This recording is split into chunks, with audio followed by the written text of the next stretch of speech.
ISUPK. Oh, and West. Babylon is falling to rise no more again. Babylon is falling. Freedom is here, my friend, not just part of the nation. YAHANNA never come bring peace in start of the vision. Now put your trust in the riches and wealth, guns are ammunition. Just the last statutes and commandments, we make the decision to keep them with precision. Just part of the nation. Daniel get a vision, him see the black Christ, it wasn't a white depiction. No allegiance to Rome nor its regions, come out them religion if you want be a free man. Cause the deacons them full of demons, same situation with Rasta with Islam. Only beacon of hope for your lean on is UPK and the General YAHANNA. Every fowl of the ear, every beast of the field, every creeping thing we creep on land, every mouth of the clear, loud and clear. YAHANNA is a black man who has ear, let him hear. Time to prepare, spiritually separate from Babylon. We no weak, we no fear, we no tear. Guns are the mic, but him and are just part of the nation. YAHANNA never come bring peace in start of the vision. Now put your trust in the riches and wealth, guns are ammunition. Just the last statutes and commandments, we make the decision to keep them with precision. Just part of the nation, send evils and curses on the whole city and the beasts and all churches. America fall, them deserve it. Rome get defeat, history repeat, I know the first days. Hey, 400 years they work with, then desert with, then turn round and call we worthless. But now the COVID lurking, them hurting, and then the doctors and nurses. Hey, one day to your building have to turn after the long journey. No care much money you want earn, if you still want Babylon burn. One day to your building have to turn after the long journey. No care much money you want earn, hey, I just part of the mission. YAHANNA never come bring peace in start of the vision. No put your trust in the riches and wealth, guns are ammunition. Just the last statutes and commandments, we make the decision to keep them with precision. Just part of the mission.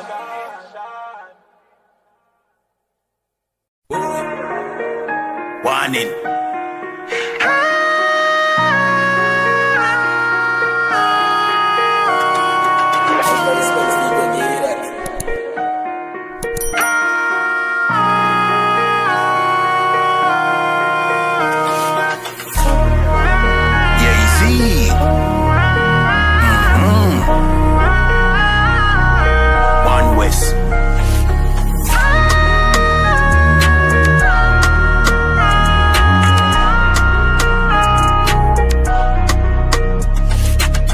Say this from me heart on a rum chat.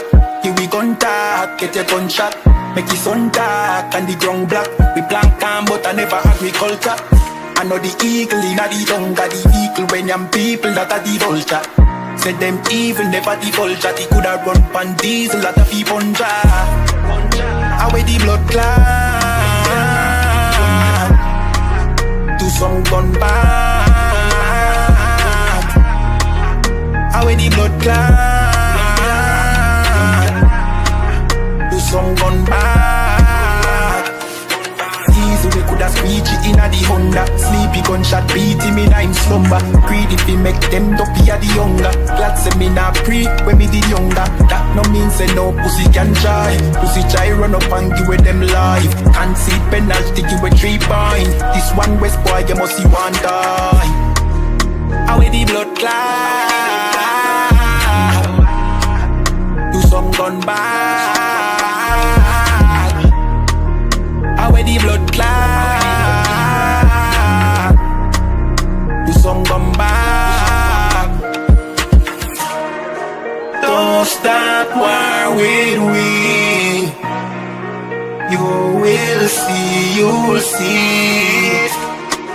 My thought them are real. Better agree. Don't stop war with we.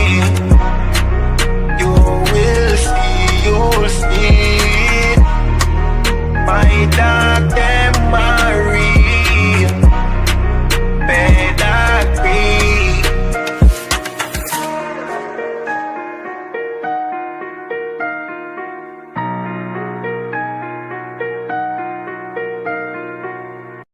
listen, brothers and sisters, man, if you like what you hear, hit the subscribe button, man. Subscribe to this channel. And also, please, go to isupk.com and pay your tithe. Drop me some cash so we can move around this planet like we need to, man, and do the things we need to do. Everyone west. Everyone west. Everyone west. Everyone.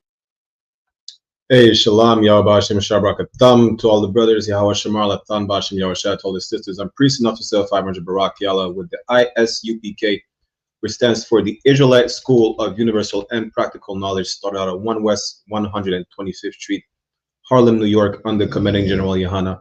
You understand? Since 1969, we're giving you nothing but the truth about the scriptures, your history, your identity, your true language. And when I'm talking about you, I'm talking about so-called Blacks, Latinos, and Native American Indians, the only people who have none of those that I just mentioned, none of those that belongs to them. They don't have their own culture. They don't follow after their own culture. They don't follow after they don't speak their own language. Everything we do, we got it because we were held captives and we had to adopt the customs of our captors. You understand? His language, his cultures, and so on and so forth.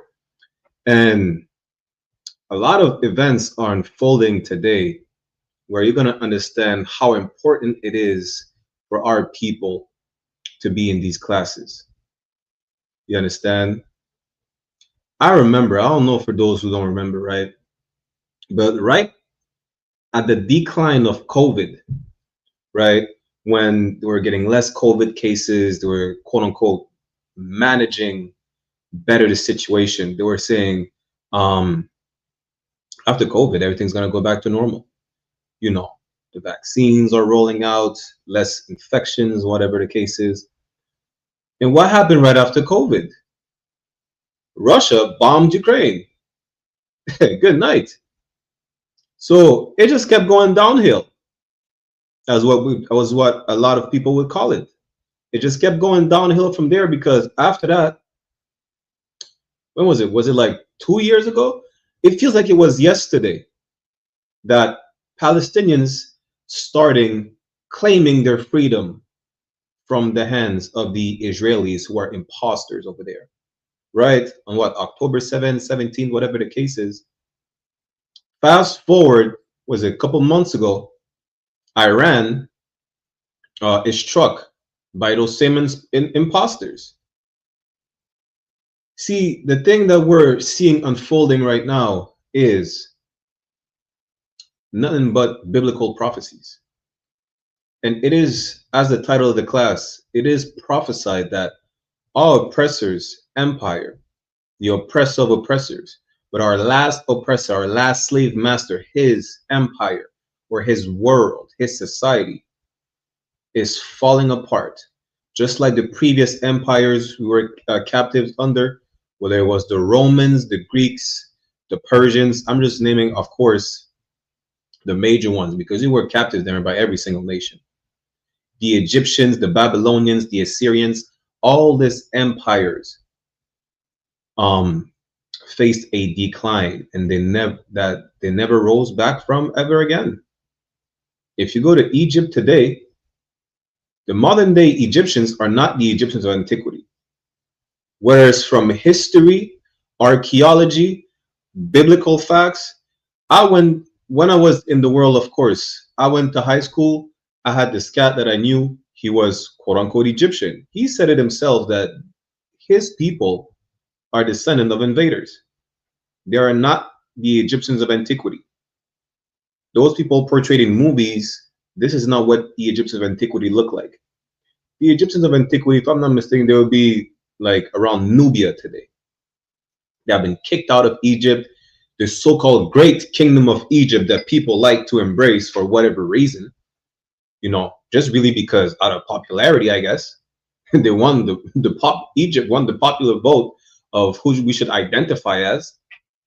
has been rendered to a dust ball. You go right now in Egypt, you don't see any remnants of a great so-called empire outside of the pyramids that we had to build. When I say we, I'm talking about the Israelites. You understand? All these empires had faced a decline. Where is the remnant of the Persian Empire? What? Iranis? Where is the remnant of the Roman Empire?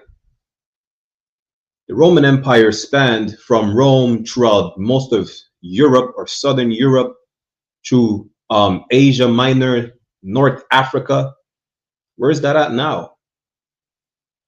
Where's the remnant, where's the great prestigious remnant of the Greek Empire? Where's the Assyrian? Where's the Babylonian Empire? They're all gone. Why? Because they had us as captives. That's why. You're about to see today that really today it's a day like never before to separate from our oppressor. Like never before. And with all these events that are unfolding across the globe, you better wake up. You better stop smoking weed. You better stop all type of sinful, lascivious behavior that you're partaking in. What the scripture said, we're going to pull that up in a second, then get some articles. Revelation 18:4 says, come out of her, my people, that ye be not partakers of a sin, that you don't befall over plagues. I'm slightly paraphrasing. We'll get that right now, right? What we're seeing, how can I say it? A tragedy happened, what is it, yesterday, where a controversial political person, because they said he was potentially the next president, right, got erased from the census, right? It's a tragedy to see such acts of violence. It is a tragedy to see war. It's not a beautiful thing to see war, right? We're not rejoicing because people are, areas are being rendered to the Stone Age. That's not what we're rejoicing about. You have to understand that. You know what it's like having blind faith. You don't know that something is true until you see it in front of your eyes, right? And when you see it, you glad because you're like, you know what? You believe in something that was true.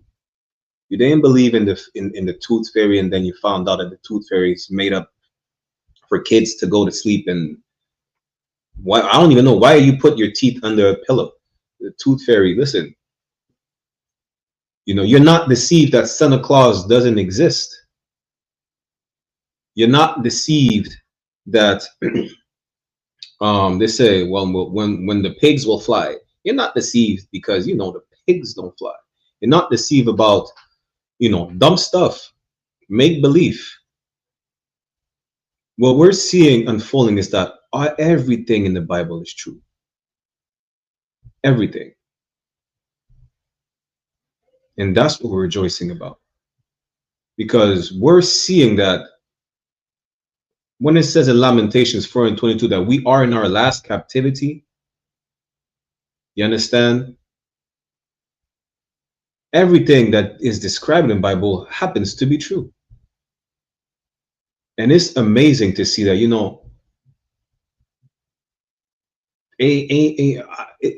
there's really no words to describe it. And that's what we're going to see today. Today, we're going to see that ain't no fixing white society, which I still don't understand how anyone want to be part of white society, which is built off of the blood, sweat, and tears of so-called blacks, Latinos, and Native American Indians. I still don't understand that. But even then, there's no fixing it. We're going to see all these events are going on, whether it's France government damn near collapsed. France is like prophesied in the Bible, right? Commander YAHANNA broke it down many times. And you also don't understand that ain't no fixing this broken system. It doesn't matter what super glue, what Christian super glue you have, you're not gonna fix this system. It doesn't matter if you think you have, quantum physics, science, or whatever the case is. You cannot go against the Most High and win. You can't. Going against God? How does that even make sense? Who are you? Not even the lie that is brought by the Christian church is saying the devil, well, who they claim to be Satan, goes against God. Satan don't even go against God himself. Imagine that. Who are you to claim that you could go against what God said, what God has set in motion? You understand? Let's get that real quick. Revelations 18:4, and then we'll get into these articles, right? Let me share my screen. Any questions or comments, y'all put it in the chat. Shalom, Tazada one, Yahweh Shem Sharakatah, the word for tuning in up. In Revelation chapter 18, verse 4, it says, and I heard another voice from heaven saying, come out of her, my people. Already, it's talking about a specific people. From the throughout the Bible, you're gonna understand that the Bible is the constitution, the code of conduct, the culture, the historical record of one people. The Bible is about how the Israelites came to be, their downfall, and Salakia, how they're being, how they're coming back to the Lord. You understand? That's all it's about. That's it. My people is talking about the Israelites. It's talking about so-called Black, Hispanics, and Native American Indians. It says come out of it. It says to separate from our oppressor, not physically, because our oppressor has a stronghold spiritually across the face of the earth. It doesn't matter where you go. You go to Asia right now, you will find Caucasian influence everywhere. You go in Africa, the same. Why do you think the Africans dress? They claim they dress nice. The proper dress code really is a Christian dress code according to modern day society. With the suit on, you understand? Whatever the case is, the shaved head, the lineup or whatnot. Who taught you that? It's talking about to separate spiritually. How do you separate spiritually? Well, you don't partake in what they do. You understand? You don't accept homosexuality as an alternative lifestyle. You go against the norm, or really against what's common. I'm going to tell you why. Because the norm, Israelite norm, is not what's common, and what's common is not Israelite norm. What's common today is that, you can wake up the next day and identify as the opposite gender that you're born as. People identify as geometrical shapes these days. That's the norm. The norm is interracial marriage is okay and it ends racism. I mean, that's what's common today. But for you, that is not the norm. What is the norm for Israelites is throughout the Bible. You cannot marry outside your race. You cannot be a homosexual. You understand? You cannot observe another religion claiming that we all have the same God when that is nowhere in the Bible. That is not true. How are you going to say, well, you're on an equal footing with the Buddhists if the Buddhists worship some fat Chinese man? Really, I think some fat East Indian that they portray as a Chinese man. How are you on equal footing and have the same belief? How can you say, well, we all have the same belief? The East Indian worship transgender animals. Imagine that. They worship elephants. They worship gods with like a man with 6 breasts and 10 arms that's smoking weed. How can you believe in the same God? You can't say you believe in the same God as the Egyptian if their gods are homosexuals and they're like half animals. How can we have the same belief system? You have to separate yourself spiritually. Everything that they teach is that they make seem like it's normal. It's really not. They make it seem like it's normal, so it becomes the norm according to this society. But according to your culture, your society, it is not the norm. It goes against the norm. That's how you have to come out of it. That's how you have to separate yourself. There's going to be time like never before to separate ourselves from these people. Like never before. Listen, we got about to get into the article of Charlie. Poor Charlie, right? Guess what? I just seen a clip on TikTok. HBCUs in Alabama received a what do you call it? A message to lock down the schools, the HBCUs. Why? Because they're receiving threats. Why are they receiving threats? Because, listen, I forgot if it's Officer Kazak Ahmad. Shout out to Officer Kazak Ahmad. I forgot which brother said it. And I would not doubt it. You understand? Really that any brother in the UPK would say it. They would blame Charlie's unaliving on our people. Even though we had nothing to do with it. That night, the shooter, I think I just read an article, the shooter had ammunition that was like pro-transgender and anti-fascist or whatever the case is. I was like, good night, say it ain't so. And he was of Caucasian complexion, but somehow they had to blame our people.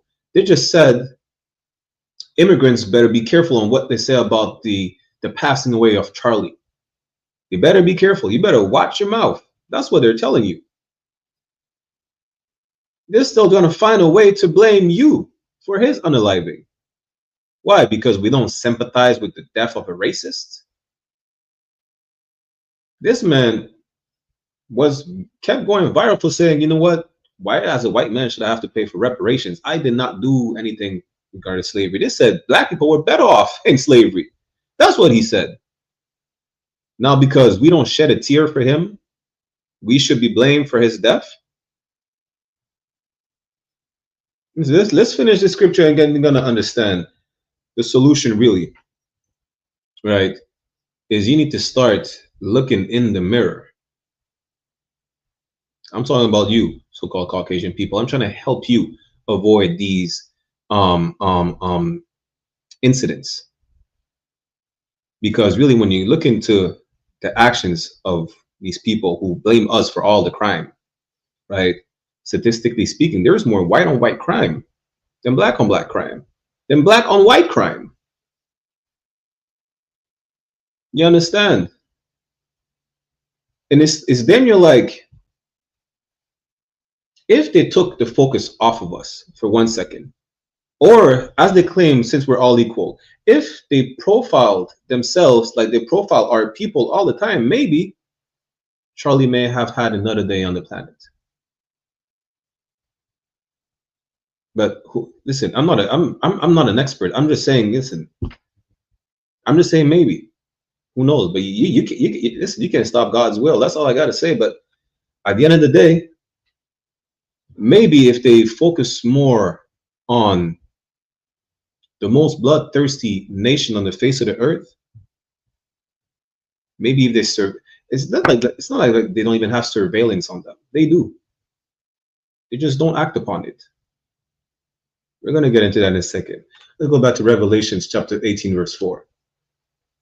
Because it's about our people now, right? Let's make sure our people are safe. They should take notes by making sure their people are safe.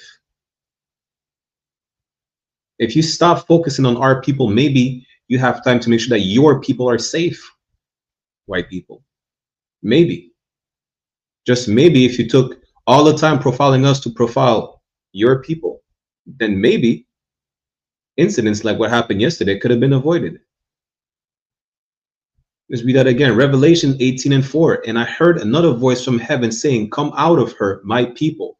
This is for us, Blacks, Latinos, and Native American Indians. We need to separate from these people. We need to stop going to church. We need to stop embracing or even accepting. It doesn't matter if you're not part of the rainbow community. When it's wrong, don't just say, well, it's their business. It don't matter to me. It does. It does. You understand? When a fruit gets molded, a fruit that is molding, right? Mold could spread. You're going to leave that bad apple around the good apples, or you're going to cast it away? Or you're going to keep it around you? What's wrong with you? How does that even make sense? You understand?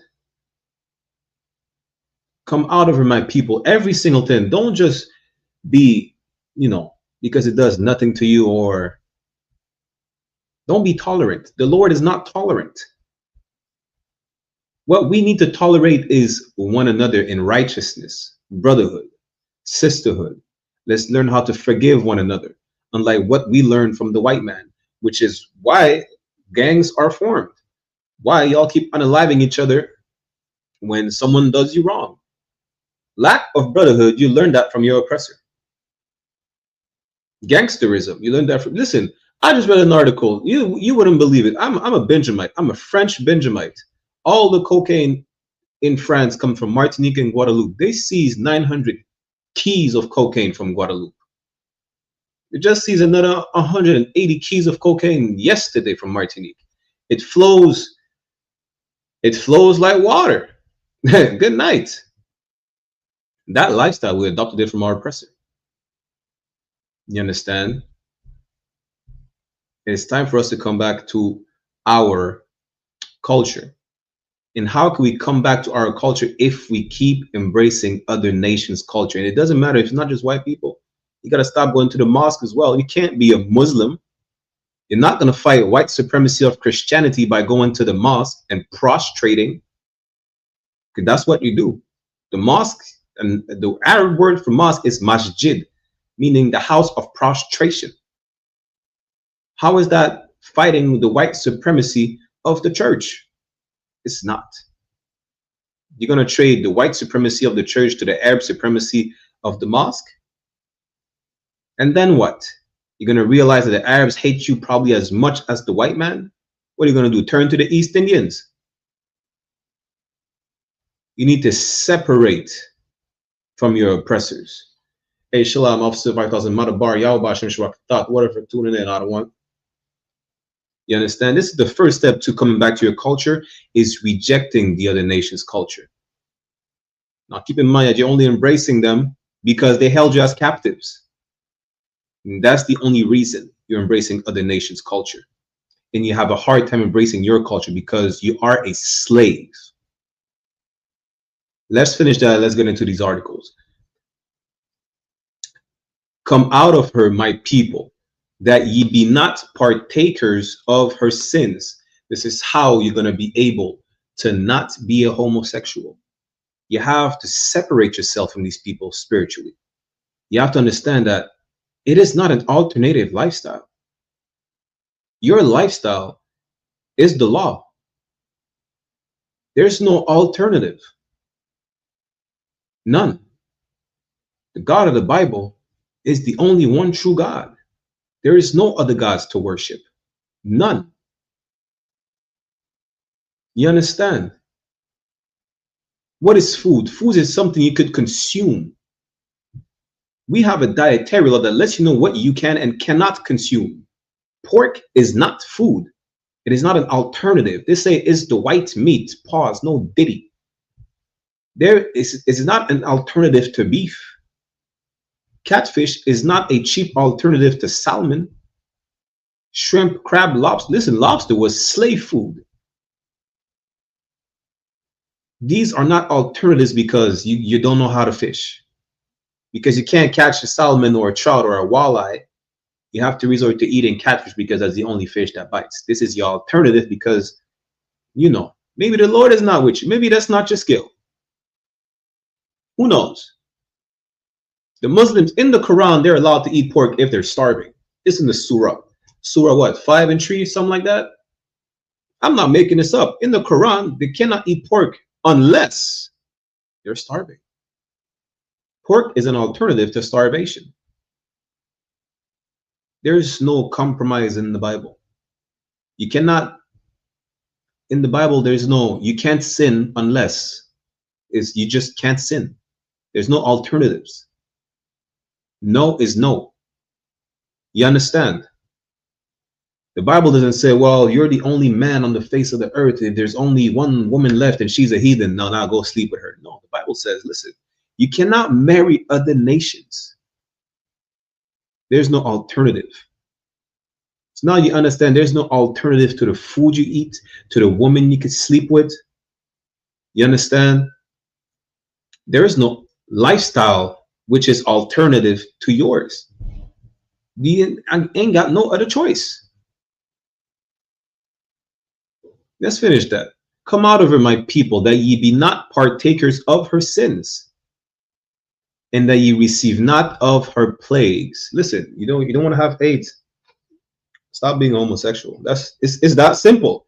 If you are not a homosexual, you will not get AIDS. And you see, there was an article that B'nai B'rith Canada, a small hat organization, they put out an article that was 3 years ago. I remember like it was yesterday. I was officer of 50. We had, General Hyman was there. Who else was there? Captain Azania, Captain Arya was there. Officer Yakwatsa was a trooper back then. Listen, it was amazing. We had camp, we blazed, but they put out a letter to the city. They sent a letter to the city of Toronto. They're saying, I'm going to pull that up. I'm going to pull that up right now. B'nai B'rith Canada. The article is still there. Listen, the article is still right here. Let me bring that up. Let me share the screen. You're going to see. The article says, B'nai B'rith warns Toronto authorities about haters' plans to rally in city this weekend. You're not making this up. It says, B'nai B'rith Canada is deeply concerned about the imminent arrival of a U.S. group in Toronto that promotes hatred of Jews, LGBTQ individuals, and white people. When we tell that the white man is the devil, he is a liar and a deceiver. Why? Because we're telling our people to love one another, Blacks, Latinos, and Native American Indians, and these people are the real Jews. That's the opposite of hatred.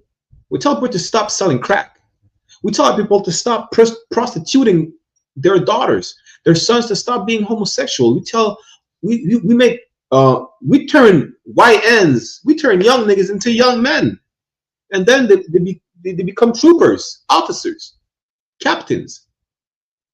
So we love the Jews. We love our people because no one loves them.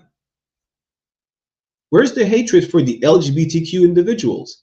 We tell them to stop living that so-called alternative lifestyle and they'll stop getting AIDS.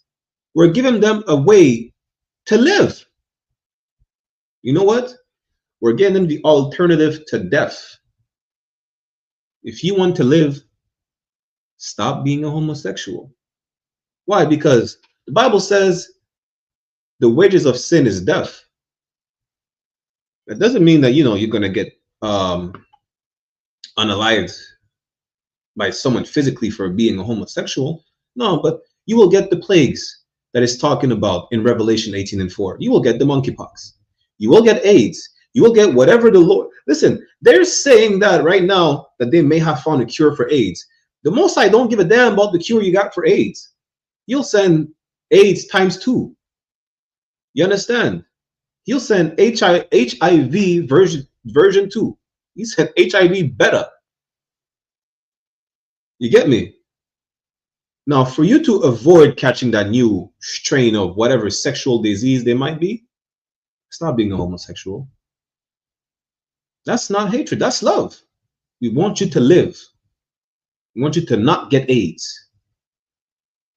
And stop rubbing fronts. That's as easy as it is. And even then, being part of the rainbow community is really hating your own people, because how can our people procreate and multiply if men are sleeping with men and women with women? How does that make sense? It really doesn't. It's not sound. It's not natural. You understand? Now, moving on to the hatred against white people, we're telling white people right now, if you take your eyes off of us for a second, and if you don't feel like it, no sweat. But if you profile yourselves like the same way you profile us, maybe you could prevent mass shootings. We're giving you a solution for white people to stop dying the way Charlie died yesterday.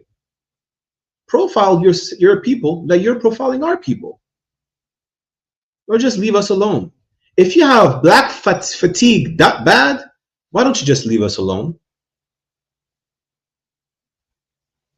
And if you deem it hateful that we're calling you a devil just means deceiver. It's a lie. You're a liar.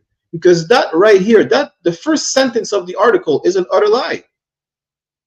And that's the truth. You are a liar. You understand? We want you to be safe. In order for you to be safe, you're going to have to start profiling your people. That's what you're going to have to start doing. And I can prove it to you right now. First off, let's go into the first article, right? This one says, rifle found but suspect still at large. What we know about Kirk's shooting. I'm going to read that right here. Then I'm going to give you another one. They just arrested a 13-year-old kid who was planning a mass shooting. Imagine that. A 13-year-old kid was planning a mass shooting.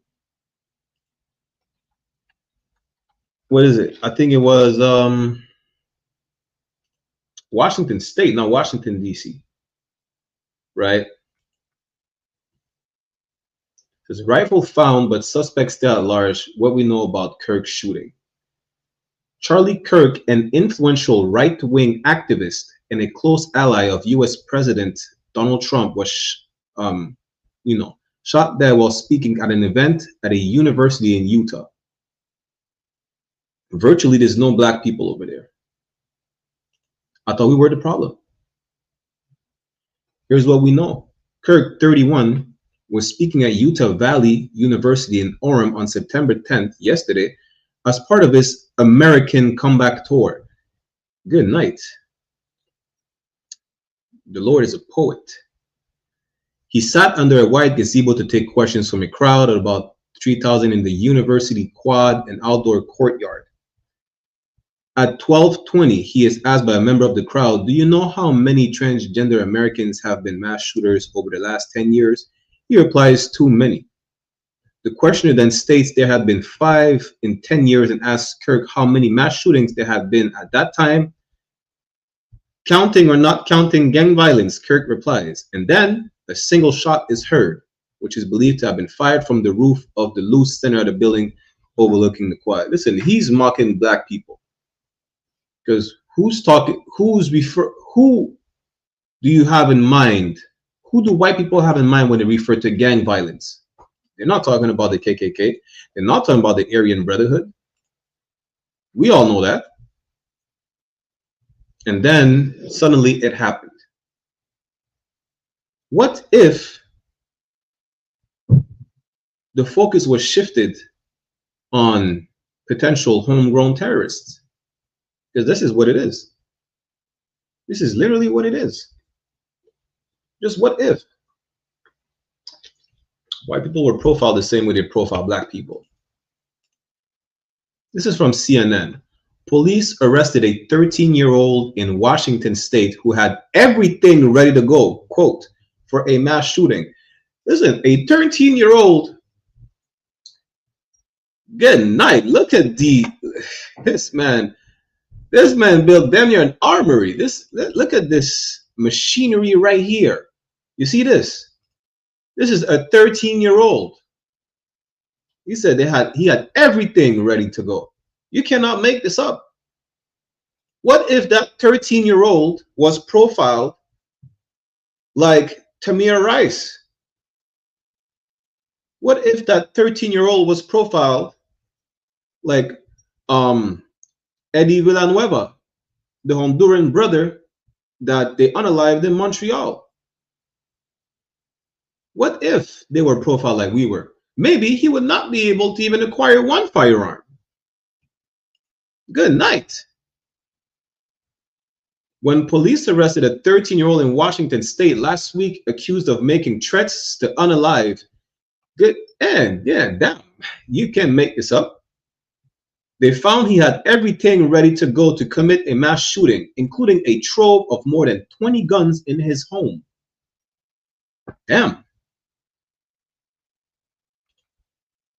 Are they going to start profiling white people now to see why you're acquiring so many guns? Why are you even acquiring guns? I mean, I get it. You have the right to bear arms. You could go hunting. But he said this boy was ready to hunt humans. He was not going hunting deer. Good night. Let's scroll down. After reviewing the suspect's social media post, it was warranted to immediately move forward with an arrest. Capito said authorities believed the boy had school shooter ideations. Listen, do you know how many of them? Wasn't there like a school shooting? I think the same day, yesterday was a school shooting as well. The problem apparently is gang-related shootings. From which gang did Charlie Shooter identified with? Which gang this 13-year-old identifies with? Which gang all these mass shooters identify with? Which one? Are they Bloods? Are they Crips? Are they GDs or BDs? Are they Latin Kings? Which gangs do these white mass shooters identify with? We need to know, because if the problem is with gang-related shootings, we need to know which gang they identify with. I'm going to help you out. The gang that they identify with, that they are a part of, from the womb, is the gang of Esau. It's a gang of Edomites. From the womb, this is their nature. This is the way they are. You understand? That's really what it is. I'm going to show you from the womb. Psalms chapter 3. Psalms chapter 58 verse 3 says, the wicked are estranged from the womb. Listen, it's the moment they're born. They don't forget about the red rag, the blue rag. Listen, they have both. They have both colors on the American flag. They have also that, on all the Caucasian flags. They go astray as soon as they're born, speaking lies. From the moment they're born, it's a done deal. You should profile them from birth. That's what it says. If you would have profiled them if you profiled that kid from birth, you would have figured out, yeah, you know what? He's a bad seed. Yeah. Something is not right. This man, 13-year-old, got a whole artillery at home ready to light up a school. Imagine that. This is the solution. You need to start profiling yourselves just like you profile Black, Hispanics, and Native people. And maybe then you could try to prevent these incidents from happening. Now imagine a lot of Charlie Kirk supporters are saying, yeah, he would have been the next president. What happened to the president, to the current president? This man got shot in the ear. This man got shot in the ear. And then, a couple of weeks or a month or two later, another shooter tried to snipe him. I think it's not good for white people to want to be presidents.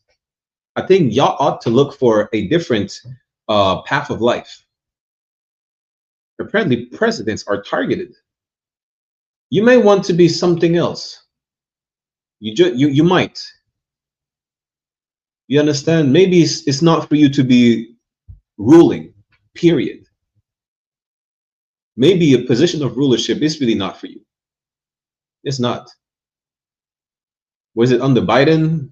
The people just came back from Afghanistan, they lost a 20-year war. We had night. For what? Weapons of mass destruction that after 20 years, nobody found. You know what they found in Afghanistan, though? A lot of opium. A lot of opium. A lot of, I mean, maybe that was the weapon of mass destruction because white people are the biggest fentanyl and heroin addicts. Maybe that weapon of mass destruction was all the opium and the poppy that they brought back from Afghanistan. But then again, I don't think y'all are made to rule. I don't think so. That's what the Bible says, really. Because I don't really think for myself. I just go by what the Bible says. You understand? I think this is the solution. But the thing is, him being considered to be a potential candidate as far as president shows you that, imagine the people who are in power, the people who are supposed to have quote unquote security, or, you know, they have the means to be protected. They said the elites are protected, the poor people are not protected. Well, clearly they lack protection. Damn, broad daylight. I don't know if y'all seen the video, broad daylight. That was a clean, damn. The man got hit like a deer. That was not much protection. Good night. Now, considering that, what makes you think that as black people, Latino people, Native, what makes you think you're safe? We never talk about that when Trump got shot in the ear. What makes you think you're safe? How can you make America great again? The quote unquote leaders of America are clearly in danger. What can make America great again? That is the question you should ask yourself. When was America ever great in the first place? Outside of that, what do you think can make America great again? They're talking about, they have the same talks throughout the planet Earth. Talking about make Canada great again, make America great again. About to see France is collapsing. Good night. Not only is France collapsing, but Emmanuel Macron, the president of France, is basically saying, listen, he's trying to make sure that he's preventing an election so he can stay in power. And, you know, that's exactly what white people want to do. Why? Because they know their kingdom is coming to an end. And this is what our people have to realize. You should not panic. You should not cry. You should not mourn. You should just sit on the sidelines and look at this empire crumbling down. That's all you should do. Really. Christ said, all these things must come to pass, but be ye not troubled. That's what Christ told you. Christ told you, don't worry about nothing. This is according to the plan. Y'all like to listen to Drake? Drake said, God's plan. Yeah, listen, according to the plan, you should just sit on the sideline and watch everything unfold before your eyes. And understand that what has been prophesied in this Bible, the decline of this empire, and yours that is coming next, is prophecy, and it's happening right before your eyes. You understand? Let's go to let me get this article real quick, and then we're gonna get more precepts. This is from the Independent. It says French hospitals told to prepare for war in Europe by next year in leaked government letter. Salakia. There you go. The French hospitals are told to prepare for war. Emmanuel Macron, the president, said by March 2026, we need to get ready for war. I think he said something around, let's get ready to expect like 10 to 50,000 casualties. Listen, this empire is falling down. Yesterday, they had a whole standstill in France. Today, they're trying to do that in Guadeloupe and Martinique. Why? Because it's still technically part of overseas department of France, right? They say, we're not doing anything. We're shutting down the society. That's it. Y'all think the Americans are the only one who know how to riot? Y'all go with France and Spain. They'll show you a good riot. France fight with the police all the time. Let me see if I can zoom in a bit. French hospitals have been told to prepare for a potential armed conflict in Europe by next year, local media reported. In a letter sent to regional health agencies revealed by Le Canard Enchaîné, the Ministry of Health asked hospitals to prepare for a major military engagement by March 2026. The newspaper warned that between 10,000 and 50,000 men could be expected in hospitals over a period of 10 to 180 days. Good night. They say, listen, we need to get ready to pile up the bodies. That's what France is saying. All these countries are falling apart, are going to war, because it is prophesied in the Bible that this empire must come down in order for our empire to be risen up. This empire must come down in order for the slaves to be freed from captivity. You understand? Our oppressor has the key to the cage. You know what he did when he put us in caged? He threw the key away. Therefore, you cannot ask the oppressor to open up the cage to free you. You can't, because he had the key. He had the duplicates of the key and he threw them away. So how can you escape from the cage? You can't break out. The moment you approach or you show sign of you trying to break out of the cage, listen, they use all types of, they're going to use a cattle prod. They're going to use a branding stick to make sure you stay away from the bars. That's what's going to happen when you're trying to break away from your cage. The Lord will break open the cage for you. That's what's going to happen. The God of the children of Israel, God of Abraham, Isaac, and Jacob, will fight for you and will free you from your captivity. Let me show you right there. Let's go to the book of Joel,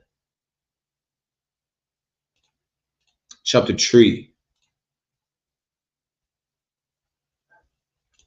Let's start at verse 1. The book of Joel, chapter 3, verse 1. For behold, in those days and in that time, when I shall bring again the captivity of Judah and Jerusalem.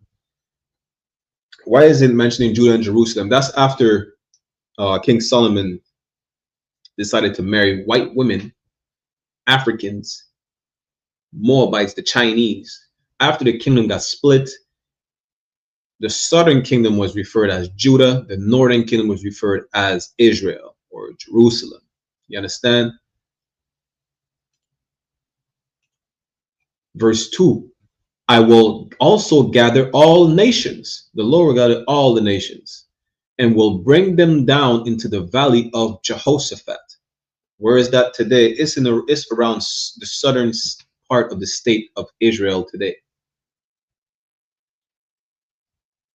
And will plead with them there for my people, for my heritage Israel, whom they have scattered among the nations and parted my land. Everything you're seeing unfold right now is for you to be free from captivity. That's what's going on.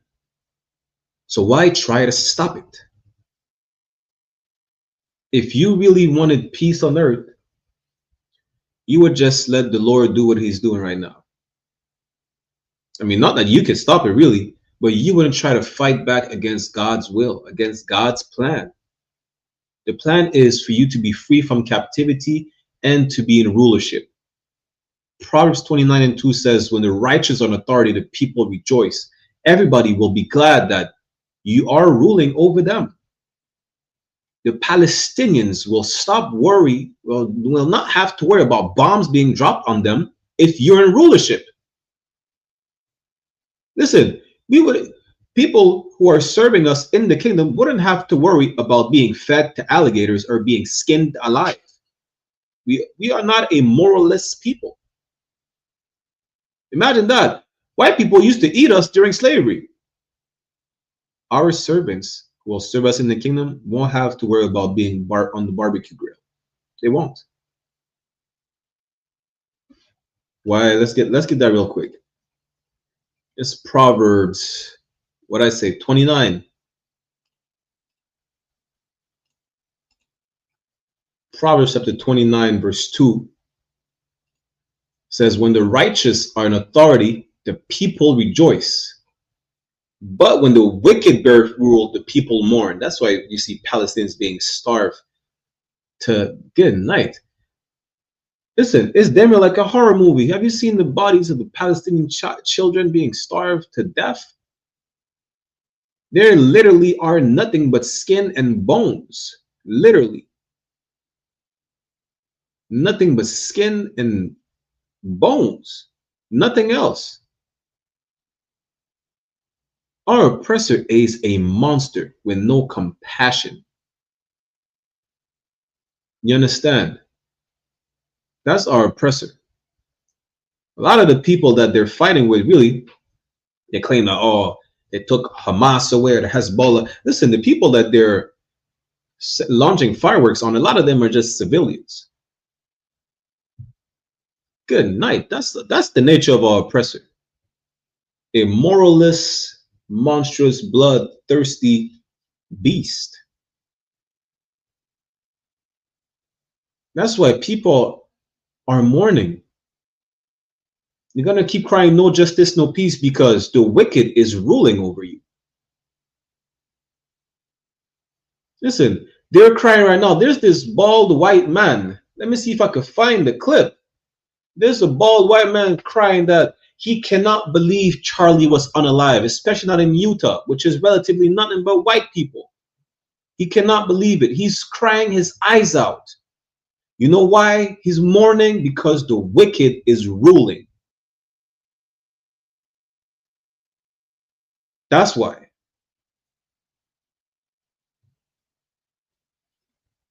White people need to develop white fatigue to stop these incidents from happening. They need to understand that they were not made to rule. And if they don't want to understand it themselves, God will make them understand. For all the good Christians out there, it says it right here in the Bible, the book that you claim belongs to you. Proverbs 29:2, when the righteous are in authority, the people rejoice. If you don't want to mourn any more people, any more victims of incidents that happens, such as the one yesterday, the righteous needs to be in authority. Who are the righteous? Ask yourself that.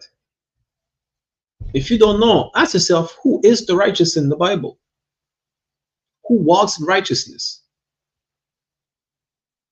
Who does not do wrong things when they operate under their code, under their culture? I'm gonna tell you why I'm specifying like that, because we are the only people who have a moral code, a moral compass. No other nation. No other nation. You understand? This is why people are trying to say, well, we didn't steal the land, we conquered it. They're looking for fancy words, saying, you know what? We don't have to apologize, because that happens throughout the planet Earth. And they tell them that to the people they conquered. Don't complain, move on. Well, I mean, today's 9/11. No, don't need to remember anything. Just move on. It was a long time ago. I don't even remember what happened. A lot of us were oblivious to what happened. It just happened. The Holocaust, they're going to commemorate the Holocaust, what, this month and next month? Move on. It happened a long time ago. A lot of us were not even born. Right? I mean, we're told to move on. We're conquered. You know, move on. It builds character when you move on, right? Just move on. That's what you need to do. You need to stop mourning. The reason why you will not stop mourning, my people, because the wicked is bearing rule. Now, who is the wicked, you may ask? Because anybody could be wicked, right? That's what I got you. I got you. This is to show you that unlike this article that was put out by Benai Briff, I'm going to show you the opposite of hatred. And I'm going to educate you on who is the wicked, right? Let's go to Job chapter 9, verse 24. Job chapter 9, verse 24 lets you know who the wicked is. It says, the earth is given into the hand of the wicked. The wicked is ruling over the earth. Who is the wicked? Who is ruling over the earth? Now, people might say, well, it's China, or it's the Arabs, they have the oil, or whatever the case is. They say, you know what they say? They will say, it's Satan. It's the evil. It's the Illuminati, or the reptile people. That's what people like to say, especially weed smokers. You junkies. They'll say all types of nonsense. But if you keep reading, you can actually identify who the wicked is. Job chapter 9, verse 24. The earth is given into the hand of the wicked. He covereth the faces of the judges thereof. What judges? What judges? Ask yourself, who are the judges?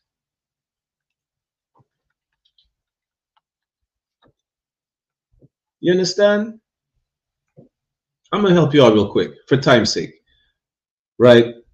1 Corinthians 6 and 2 says, do ye not know that the saints shall judge the world? The saints are the judges. Who do you perceive as these saints? We already broke down the saints of the Israelite, but them. To the ignorant Christian, who are the saints? Who are the saints? Who are these judges? They will say Christ. They will say the apostles. Right? They will say these men mentioned in the Bible, the prophets. That's what they say. That's what they will say, right? But that same wicked is talking about in Job chapter 9, verse 24, covered the faces of the judges thereof. How many of you have ever witnessed a Chinese Christ?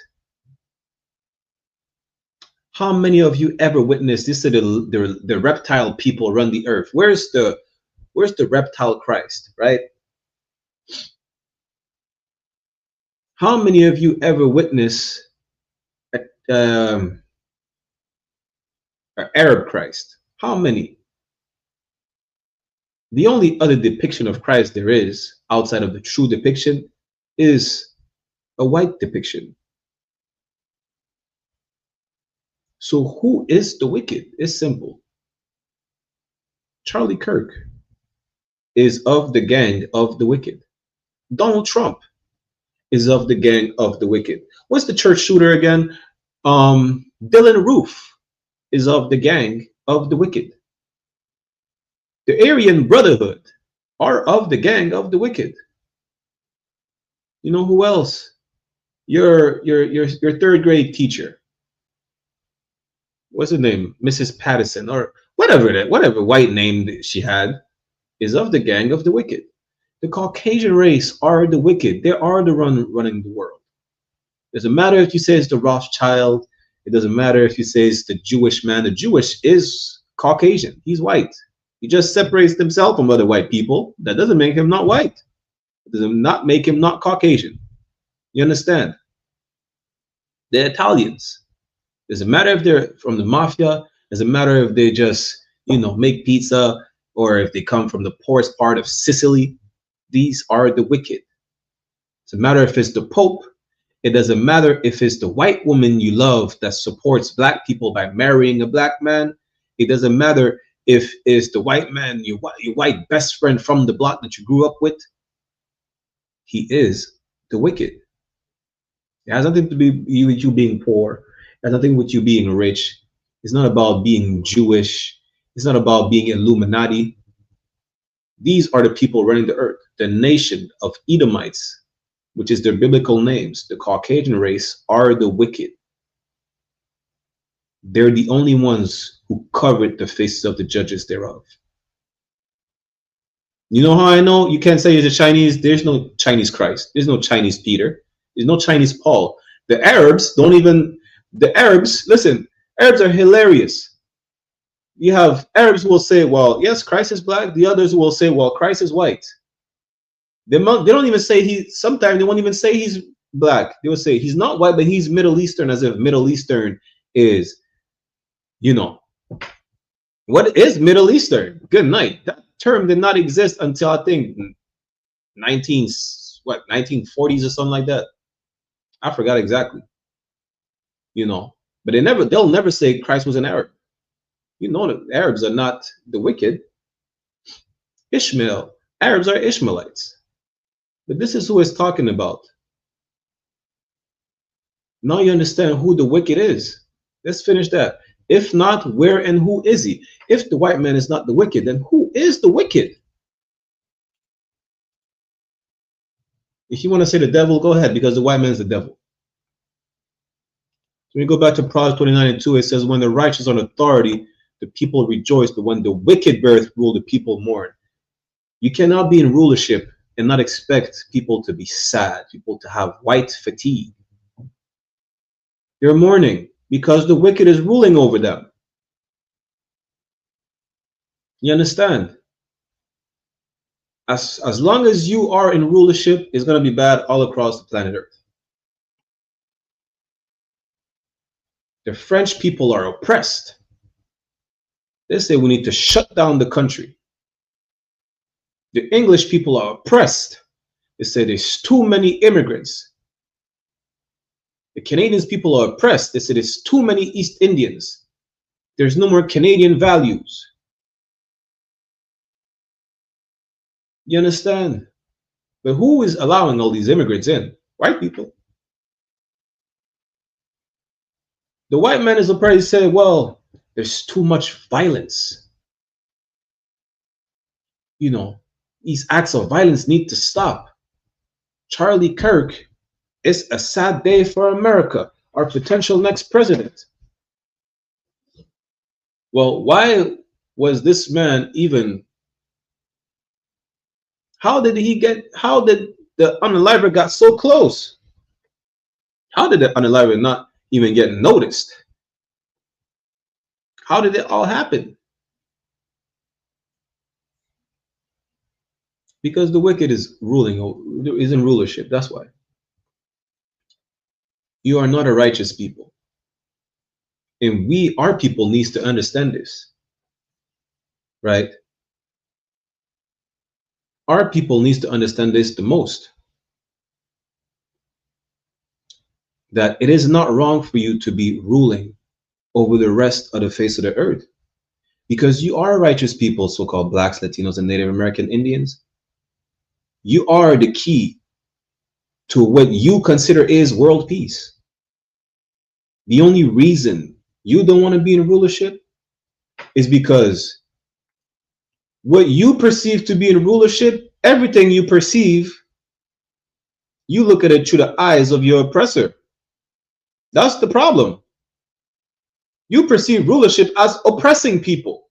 You perceive rulership as committing genocide on the nation. Why? Because that's what your oppressor taught you his rulership was. That's what he's showing you how he's ruling. That's why you don't want to be in rulership. But the story has already been written. And the Most High is just waiting for you to get back to your laws, statutes, and commandments. You understand? That's really, your rulership is righteous. Your rulership dries tears away. They're then going to clap and be happy that, damn, finally, you know, someone is ruling over us. That's what. Listen, the Arabs, you go in the UK, right? The Arabs are saying we need a Sharia law over the world. The Sharia law, you know what they're doing in Pakistan? In Pakistan, they're invoking the Sharia law, right? Let me see if I can find the article. In Pakistan, they're invoking the Sharia law. This woman got, no, this man raped a woman, right, in public. Now he's invoking the Sharia law in Pakistan, where as opposed to, you know, going to jail, he has a sister. He's letting his sister get raped by his victim's brother. They call it revenge rape under the Sharia law in Pakistan. I mean, is this who you want to be ruled by? Good night. Blacks, Latinos, and Native Americans have to be in rulership because rape is unacceptable in our culture, in our code of conduct, in our laws, statutes, and commandments.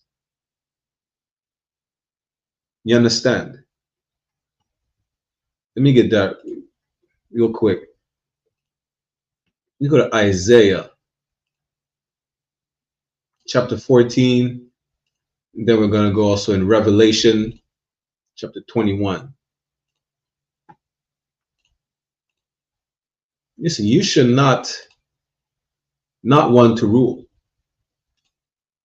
because you could save lives. You could prevent all these monstrosities from happening. If you were in rulership, it'll be, listen, the Bible, what is it? Let's go to Revelation first. The Bible says if you would be in rulership, you know what would happen? No more cries, no more tears. That's what's going to happen when you're in rulership. The kingdom of heaven is here. There's going to be no more genocide. The only reason you don't want to be in rulership, again, is because you're looking at it through the eyes of your oppressor. But everything you look at through the eyes of your oppressor is going to be wrong. You can't look at it with a white man perspective. You know how we know that? Because the white man is trying to make pedophilia a how you call it again? Damn. He's trying to make I forgot what's the word. He's trying to make pedophilia like you're attracted. He has a name for it. But for us it's just pedophilia. It's wrong.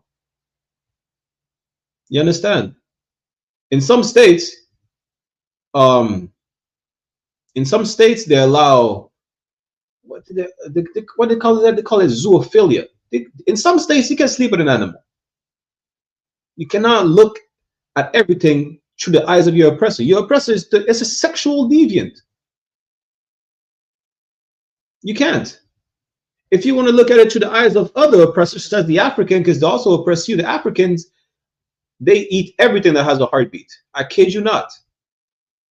I was working with a Nigerian cat doing moving. He told me straight up, listen, they eat everything that has a heartbeat. I was like, damn. You want to look at it to the eyes of a Chinese man? To the eyes of a Chinese man, every unlawful food that is an aphrodisiac. You can't look at it through the eyes of other nations. Look at it through the eyes of an Israelite. Look at it through the eyes of God. You understand? He gave you the blueprint, but you reject it because you'd rather be like the cool kids. The cool kids have no restriction when it comes to eating whatever they want, the hell they want. They have no restriction. They can marry every and anything. That's what you're trying to be like. But you have restrictions. You have discipline. You have a code of conduct. You have laws, statutes, and commandments. You have life. They don't. Let's go to Revelation chapter 21, verse 4. Then we go to Isaiah to see that. Listen, you strive for the kingdom of heaven, man. This is how you're gonna bring what you call the peace on earth. Revelation chapter 21, verse 4. And God shall wipe away all tears from their eyes. Listen, you won't have to be crying about. You wouldn't have to say pray Palestine if you're in rulership. You wouldn't have to say pray for Ukraine if you're in rulership. You wouldn't have to say, pray for Sudan if you were in rulership in the kingdom. The Most High will wipe away all tears. Let's keep reading. And there shall be no more death. The reason you don't want to be in rulership, again, because you're looking at it through the lens of a white man. The white man sees nothing but death. It says he's a bloodthirsty animal. The white man couldn't go walk up to Charlie Kirk and agree to disagree with him. He had to he had to sit on top of whatever structure, aim and shoot. He couldn't walk up to him and just agree to disagree and have an argument. He's a bloodthirsty animal. The white man, when he looks at land, he wants to see who's there. Let's take them out and take the land. That's literally how white people spread throughout the face of the earth. Even throughout Europe, they displaced the people who were there before them. Don't think that white people are just indigenous to Europe. They're not. They displaced the original people from there. Just like they displaced the Aboriginal Australians, just like, you know, they committed a genocide in South Africa. And now you have Elon Musk claiming to be African American. Good night. If you don't look at it through the lens of a white man, it says there shall be no more death. There will not be a genocide when you're in rulership. Because as we read earlier, when the righteous on authority, the people rejoice. Nobody rejoices over a genocide. Nobody does. But they can't rejoice because the wicked is ruling over them. And that's why they mourn all the time. That's why there's death all across the globe. Listen, I can't believe that a butterfly went extinct in the US. The insects are not safe. I think the last white rhino died. Nobody is safe. Plants are going extinct. Coral reefs are going extinct. How you gonna get?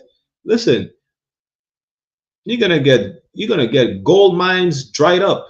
Nothing is safe. The ozone layer is not safe. Bible says, as the animals, and it shall tell thee, as the birds, they shall tell thee, that the white man is the devil. Good night. Nobody's safe. But in the kingdom, under your authority, under your rulership, what it says, and there shall be no more death, neither sorrow, nor crying, neither shall there be any more pain. So I don't see why would you want to try and fix the white man's society, to try and go fight for America, try and fight for Canada, try and fix France. This whole society with America at its forefront is only able to run off of your blood, sweat, and tears. Your blood, sweat, and tears is the gasoline that makes the machine run smoothly. That's it. Your blood, sweat, and tears is the gas that makes the Caucasian empire run smoothly. That's it. So why not strive for no more death? The only way for you to accomplish that is by you being in rulership. That's it. For the former things are passed away. Let's go to Isaiah chapter 14. I'm going to show you something that you hate to see, because you were taught to be a proper slave. You were taught to be subservient and obedient, and not to the right ones. You're taught to be subservient and obedient to the heathens, not to the Most High God. You won't be able to be subservient and obedient to the Most High God in the church. The church teaches you to be subservient and obedient to your slave master. Really to white people. Really. That's really it. They make you worship a white Jesus. And they say they don't see color. And why didn't you worship a Japanese Jesus?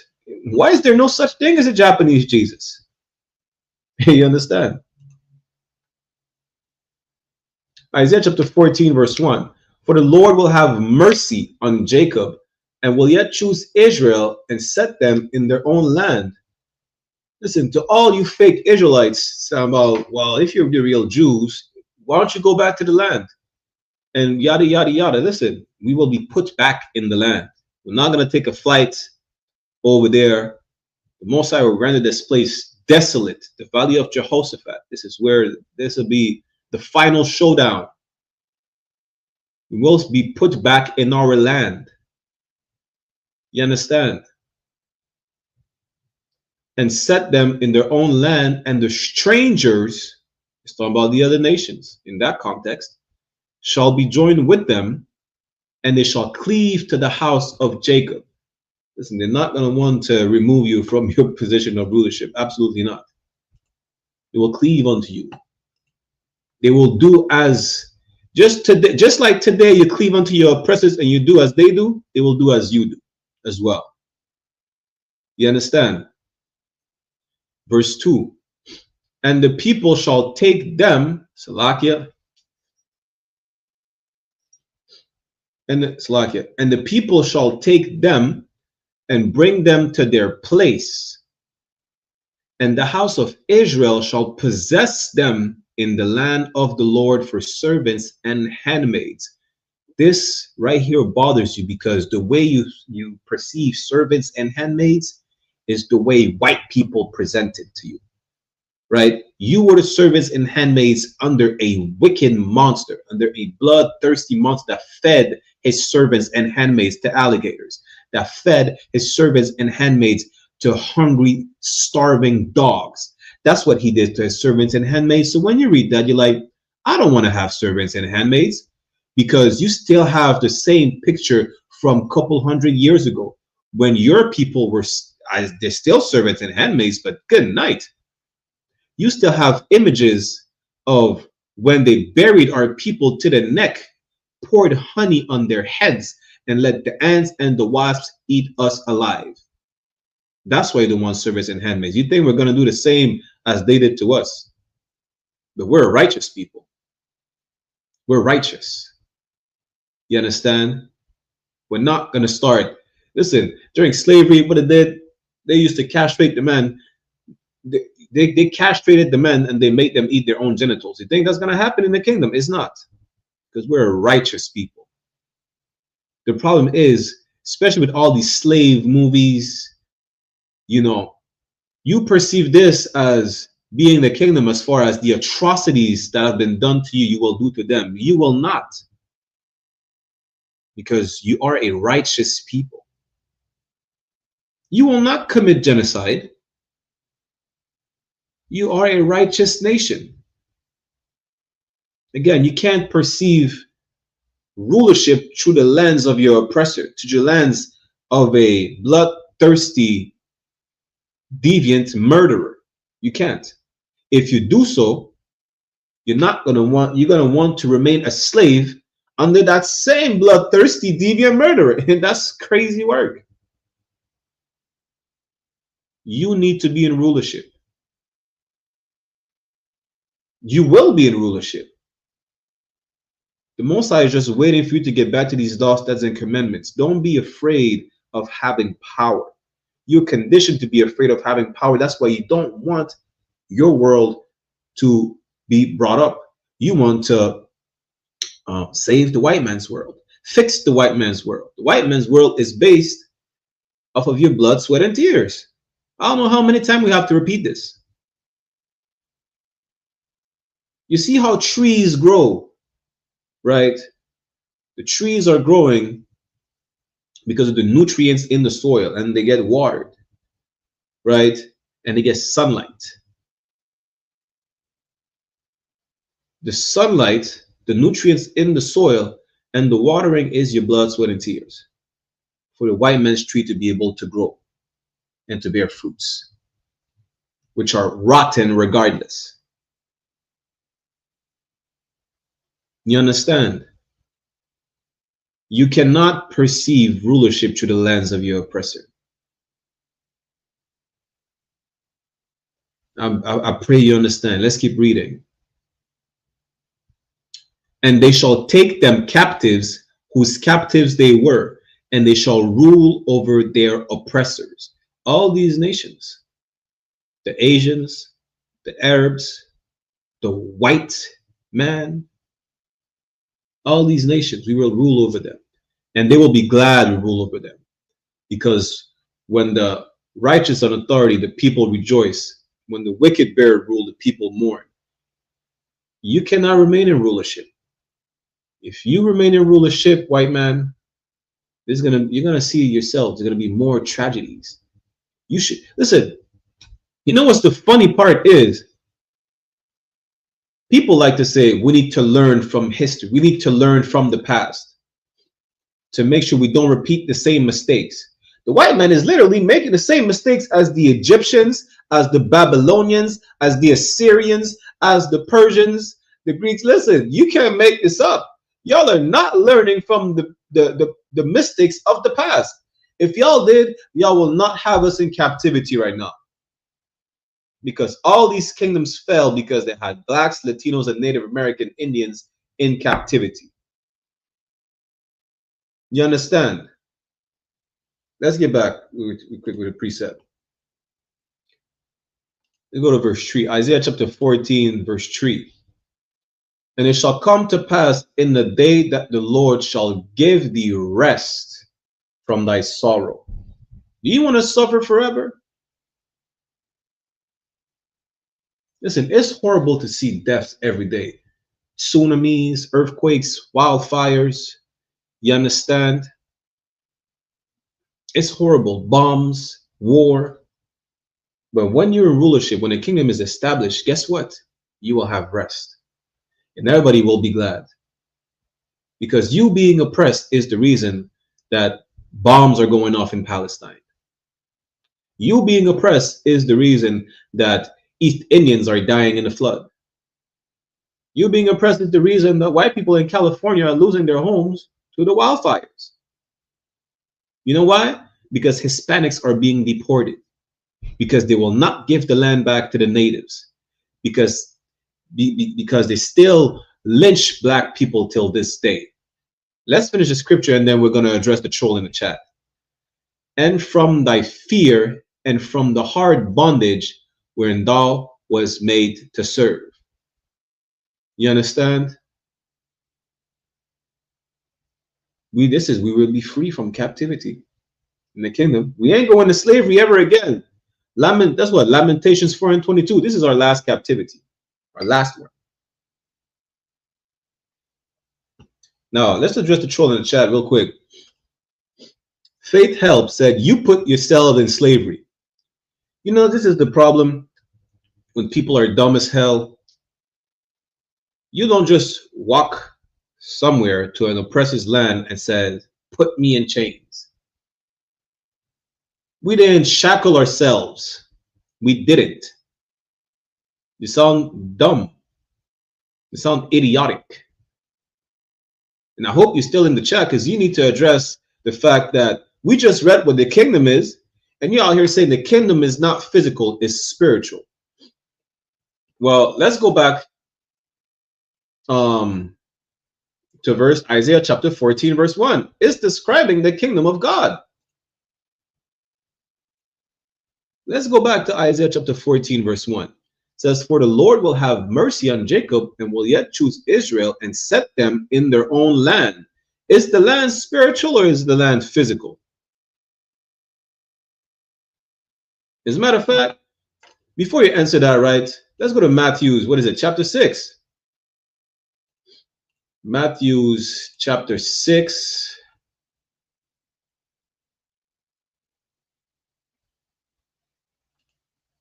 Let's go to verse 9. When Christ taught us how to pray. Matthew chapter 6, verse 9. It says, after this manner, therefore pray ye. This is the same prayer we have in the Hebrew. You understand? It says, our Father, which art in heaven, hallowed be thy name. Faith Help, I need you to focus. You said the kingdom is not physical, it's spiritual. I need you to focus. And then we'll address your next comment. Right? Verse 10, it says, thy kingdom come, that will be done in earth as it is in heaven. Is the earth physical or spiritual? So you have Matthew 6 and 10. Is it physical or spiritual? And then Isaiah 14 and 1, when we say we'll be back in the land and is describing the kingdom, is that land physical or spiritual? Faith help. I need you to focus. Matter of fact, I should have asked you the first question in the first place. What is your ethnical identity?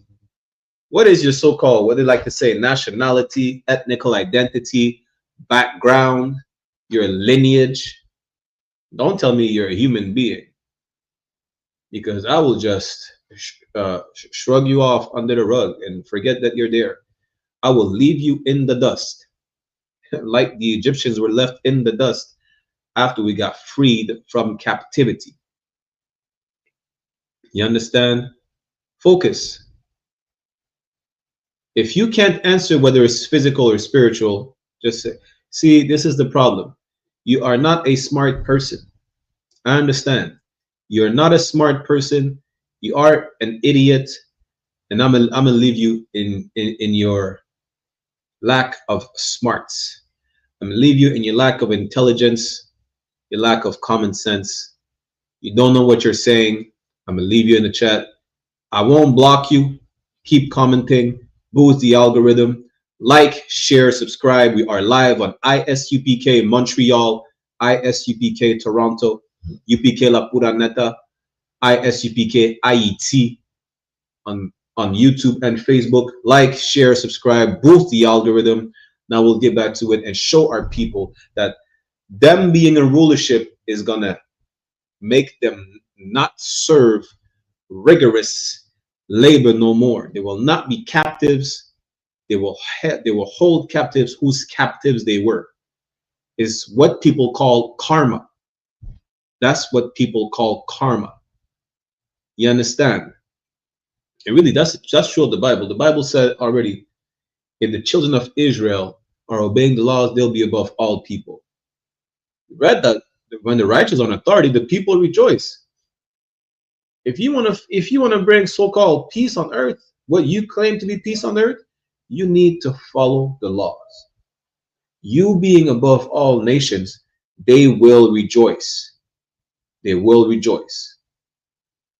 You understand? And I'm gonna prove again that Faith Help is an idiot, because that's the last comment I'm addressing. And then you can keep commenting. I don't care. Say all prophecies are fulfilled, but many are blind. This is the proof that you don't know the Bible. Let's read that again. And then we'll show our people that even if they wanted to, there is no stopping the decline of the world, the society of the empire of Esau, who you call today the white man. Isaiah chapter 14 verse 1. For the Lord will have mercy on Jacob and will yet choose Israel.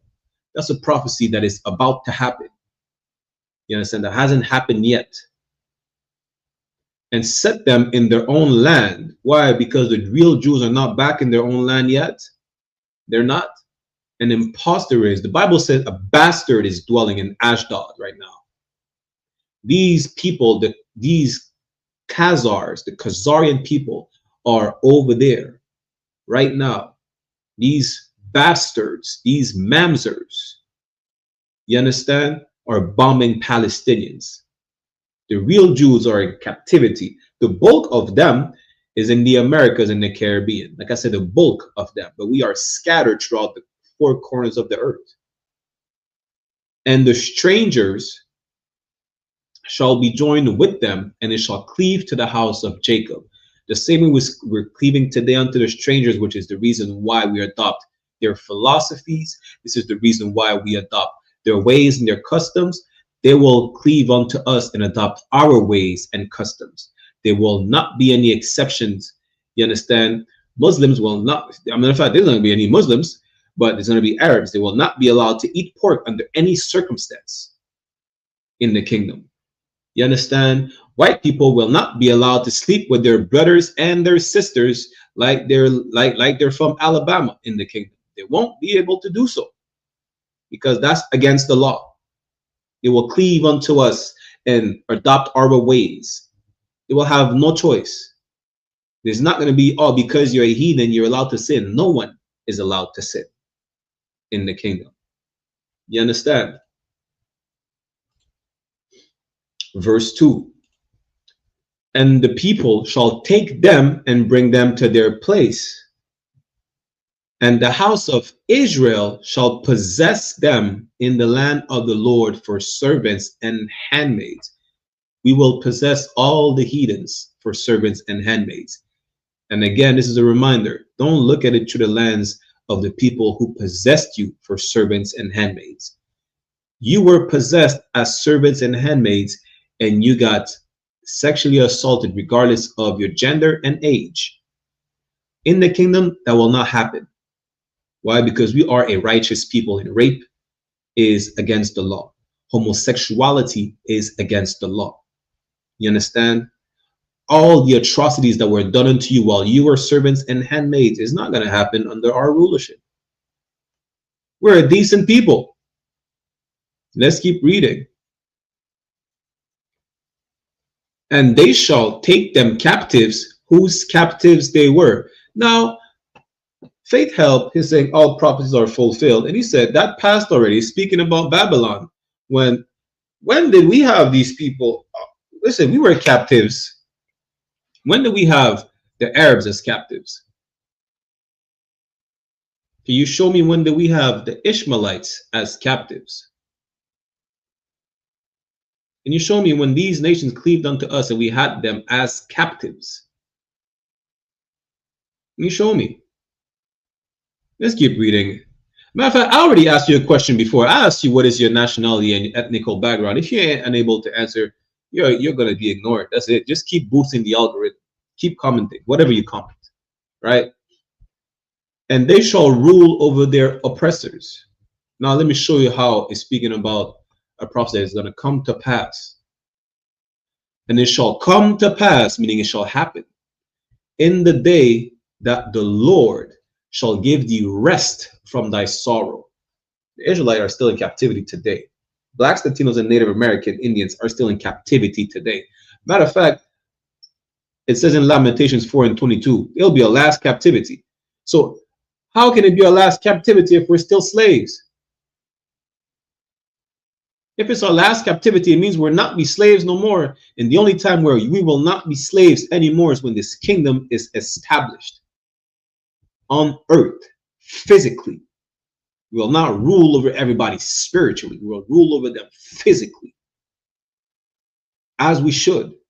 This is how you prevent mass shootings. This is how you prevent bombs from dropping in the so-called Middle East. This is how you prevent world famine, hunger. You want to see Africans not with the bulging belly and with flies around their head. You want to stop seeing that? Well, we need to be in rulership, because under our rulership, the people will rejoice. Under our authority, the people will rejoice. And it must happen. It must not only will it must happen, it is going to happen. It shall come to pass. You understand? And this is when we will be able to rest from our sorrow.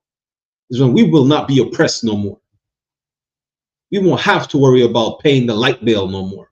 We won't have to worry about getting fired from the job because of what we look like no more.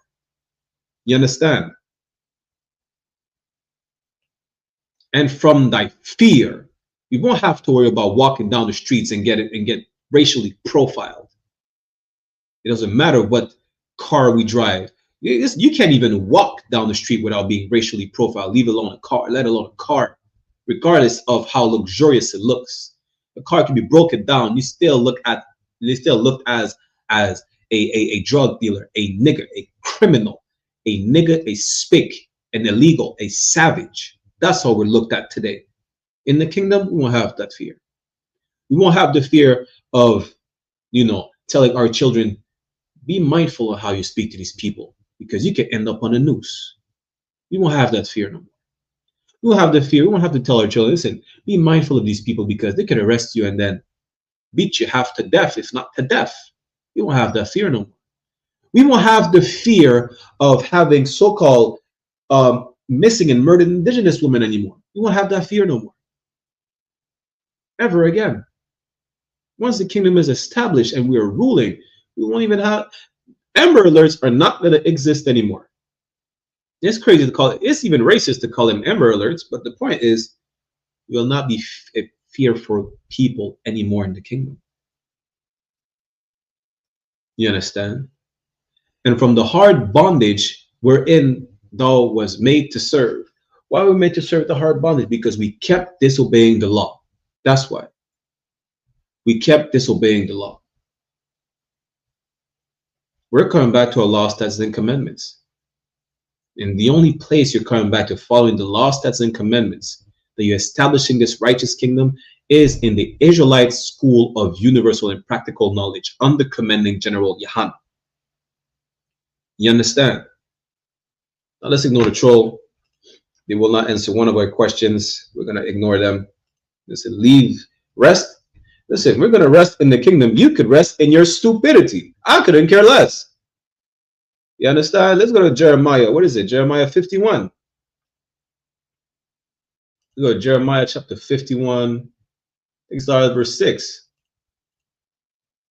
Listen, if you want to come back in the chat, come back. Answer a question. What is your ethnical identity? What is your nationality? That's it. If not, I couldn't care less. Just keep boosting the algorithm. That's it. In 1 moment. Jeremiah chapter 51, verse 6. Salam to my sister, Zamana, Yahweh Shemal Athaba, Hashem Yahweh Shai, the water for rocking with us every time. You understand?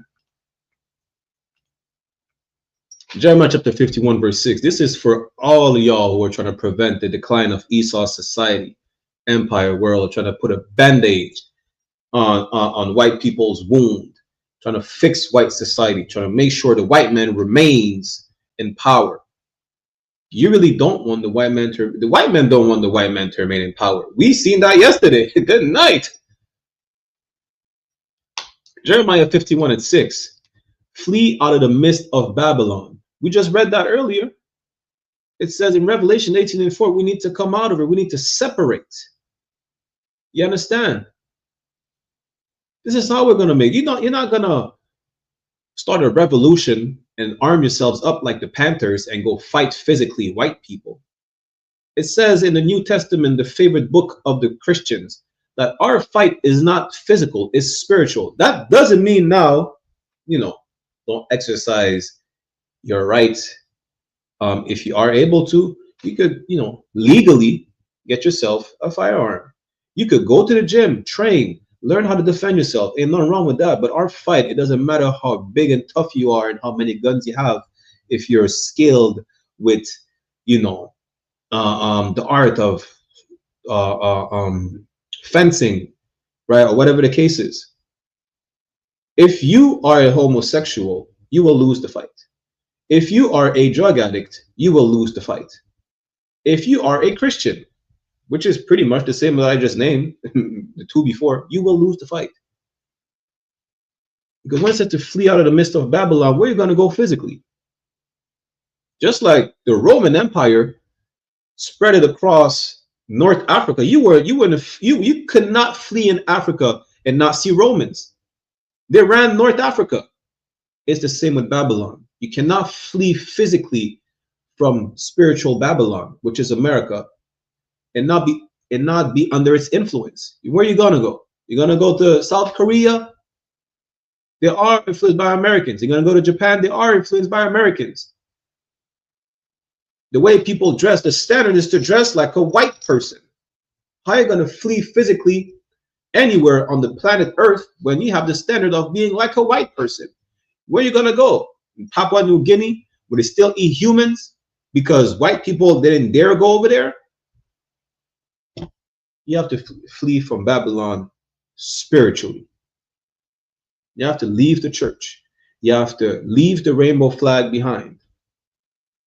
You understand? You have to leave the drugs. Leave the lifestyle of your oppressor. That's how you leave. That's how you're not partaking in their sins. You don't do what they do. You don't accept people's nonsense of They want to identify as a lesbian giraffe. You don't do that. You can't. You have no choice. You get me? Let's keep reading. And deliver every man his soul. Be not cut off in her iniquity. The same thing that's in the Old Testament is in the New Testament. Revelation 18:4 said, we read it. You come out of her and you don't partake in her sins. And be not victims of her plagues. I'm paraphrasing. Don't be cut off in her iniquity. Don't partake in her sins and catch AIDS because you decided to be a homosexual. And get cancer because you wanted to chain smoke every day. You understand? Don't do that. Don't suffer from a drug overdose because in Canada, every single drug has been decriminalized. Don't do fentanyl and you won't die from an overdose. Don't smoke crack and you will have your teeth. Then you will not die from a crack overdose. It's that simple. Don't partake in the criminal lifestyle of unaliving each other and you will not be unalived. And you will not have, harm done unto your people. As a matter of fact, that's in the Bible too. Don't do no harm and no harm shall come your way. What is it? Ecclesiasticus what? 7:5. Ecclesiasticus 7:1 says, do no evil, so shall no harm come unto thee. It's that simple. Listen, people make it seem like it's hard to follow the laws. The Most High said the commandments are not grievous. It's not hard to not eat pork.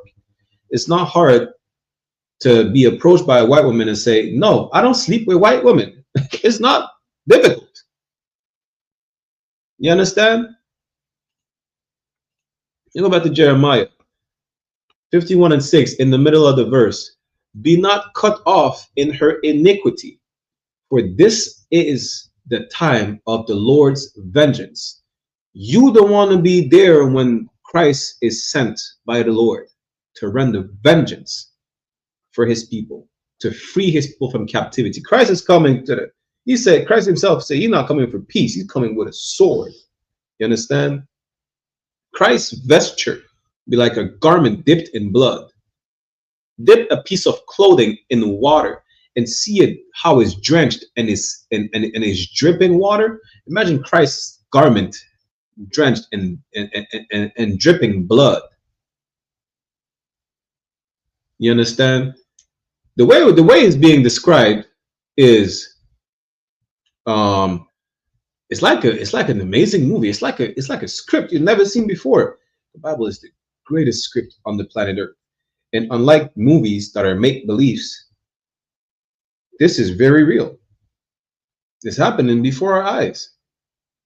The fall of the Caucasian Empire, their demise, is biblical. You understand? He will render unto her a recompense. They will receive something because of her transgression. How will they be recompensed for her transgression? The Most High will destroy this kingdom. It's going to be something like never before. Christ said it himself. It's going to be something like never before, like never seen before, and that nobody will ever witness again. Let's jump down to verse 8. Jeremiah chapter 51, verse 8. This is for you who are crying, who are mourning Charlie Kirk. This is for you who are trying to fix white society. This is for you who are trying to fix France. Let's make France great again, because what's the motto of France? France is brotherhood. What is it again? Liberté, fraternité, et what is it again? Liberté, fraternité, something else. France's motto is brotherhood, freedom, and I forgot, some stupid. It goes totally opposite of what they teach, of how they act and what they preach. Right? Don't try to fix France. Don't try to fix Britain. Don't. Good night. That's the Lord. I said, don't try to fix Britain. Look at this. Shalom, Yahweh, Shabbat. You understand? Good night. This is for all you out here trying to fix the system, fix a broken system. You can't fix the broken system. You know what you have to do? Just like it's like an Xbox with the red ring. You can't fix the Xbox with the red ring. You have to get a new one. Well, we are the new system. The kingdom of God is the new system, and it's the righteous one. But nobody will cry ever again. Nobody will complain about a genocide. Nobody will complain about bombs being dropped on them. Nobody will complain about Ethiopians starving because, I don't know, rice is drying up when it gets dropped from the sky. Nobody will complain about East African piracy, because when the righteous are in authority, the people rejoice. The thing is that a lot of you, again, are afraid of rulership because you're looking at rulership through the eyes of a bloodthirsty genocidal maniac. Look at it through the lens of the Lord. You understand? Jeremiah 51:8. Babylon is suddenly fallen and destroyed. This is right now. Oh, oppressor, we in the spiritual Babylon right now. You see how it's suddenly fallen and destroyed? People would thought that after COVID, everything's going to normal. It just kept going downhill. It's like a snowball effect. It's just more and more and more over time. There's a new disease going on around. There's like 5 new diseases. There's a new. They claim they found a vaccine or a cure to HIV. There's a new HIV strain. I'm like, good night. The Lord is going to troll you. You're going to find a cure to HIV. There's a new HIV strain, and it's stronger. Oh, you found a cure for COVID? There's like 10 new plagues. There's a plague going around. It's the kissing bug plague. It's called, I think, the Chagas. You know, it's brought to you by a bug. Imagine that. You're not safe. You're not. You understand?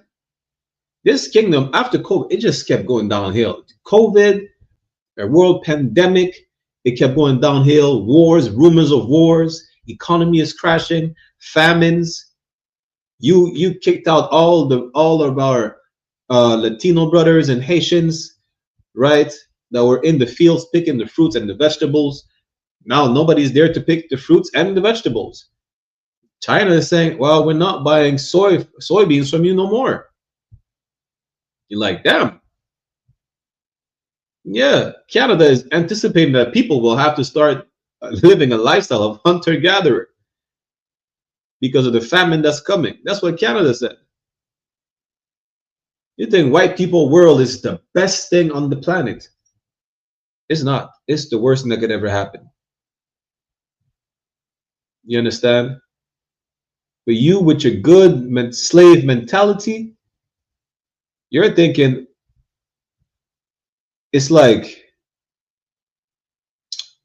doing renovations in a house, right?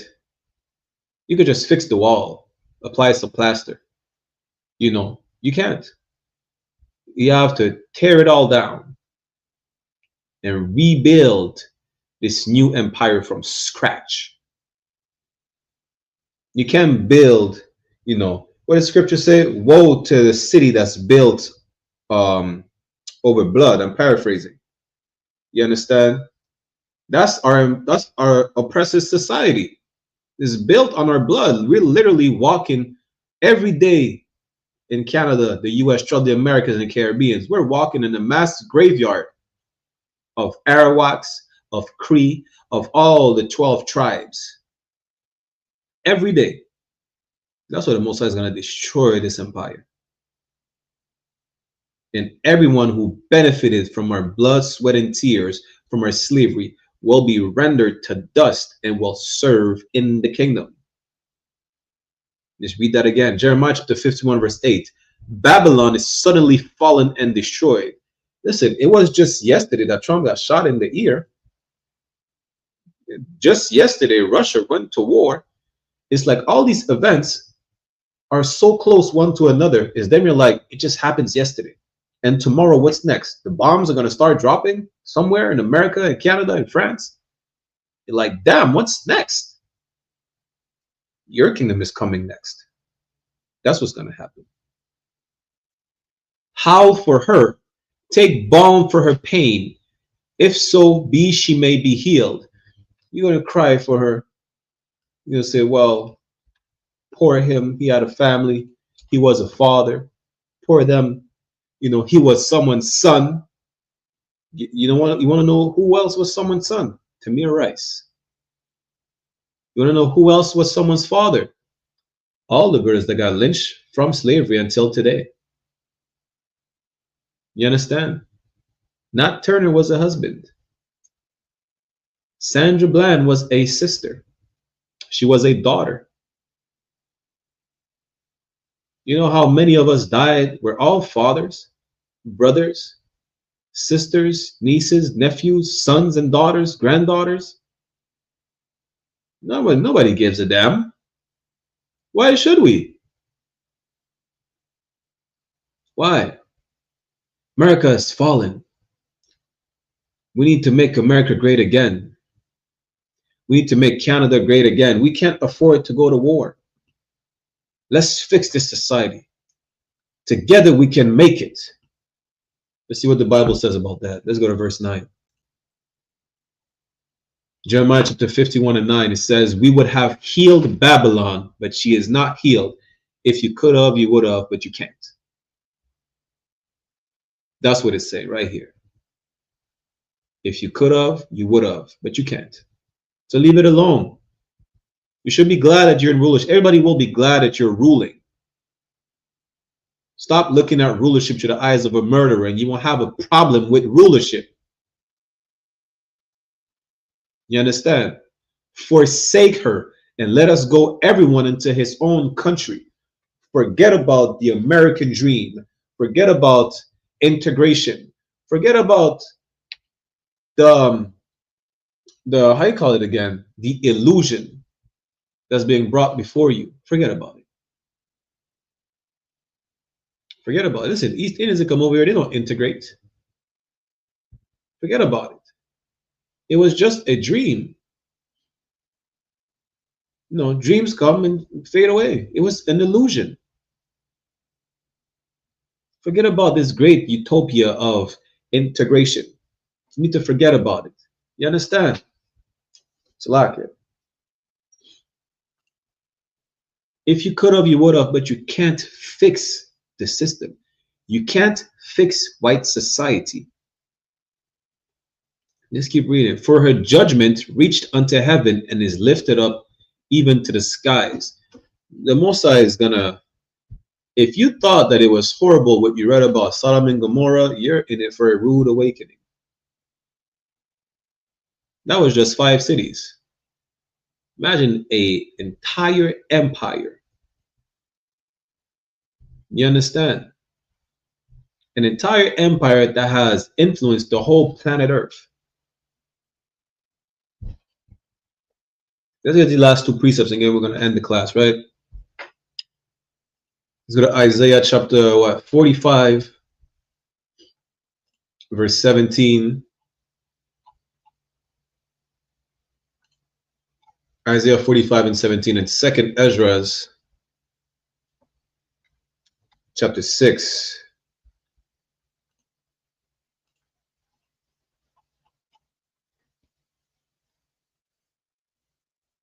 Isaiah chapter 45 verse 17 is 2nd Esau'S chapter 6. Isaiah chapter 45 verse 17, right? Shalom, Elder Charles, Shalom, YAHANNA. Isaiah 45 and 17, but Israel shall be saved in the Lord with an everlasting salvation. Doesn't say everybody. God doesn't love the whole planet Earth. God doesn't love humanity. You understand? The human race. It says Israel shall be saved, not everybody. The nation of Israel, the 12 tribes, will be saved with an everlasting salvation. Ye shall not be ashamed nor confounded, world without end. The kingdom, our kingdom is forever. This kingdom is falling. Our kingdom is established to never, ever fall. You understand?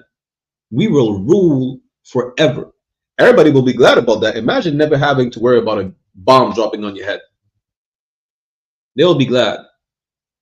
The Africans will be glad to not have to starve to death.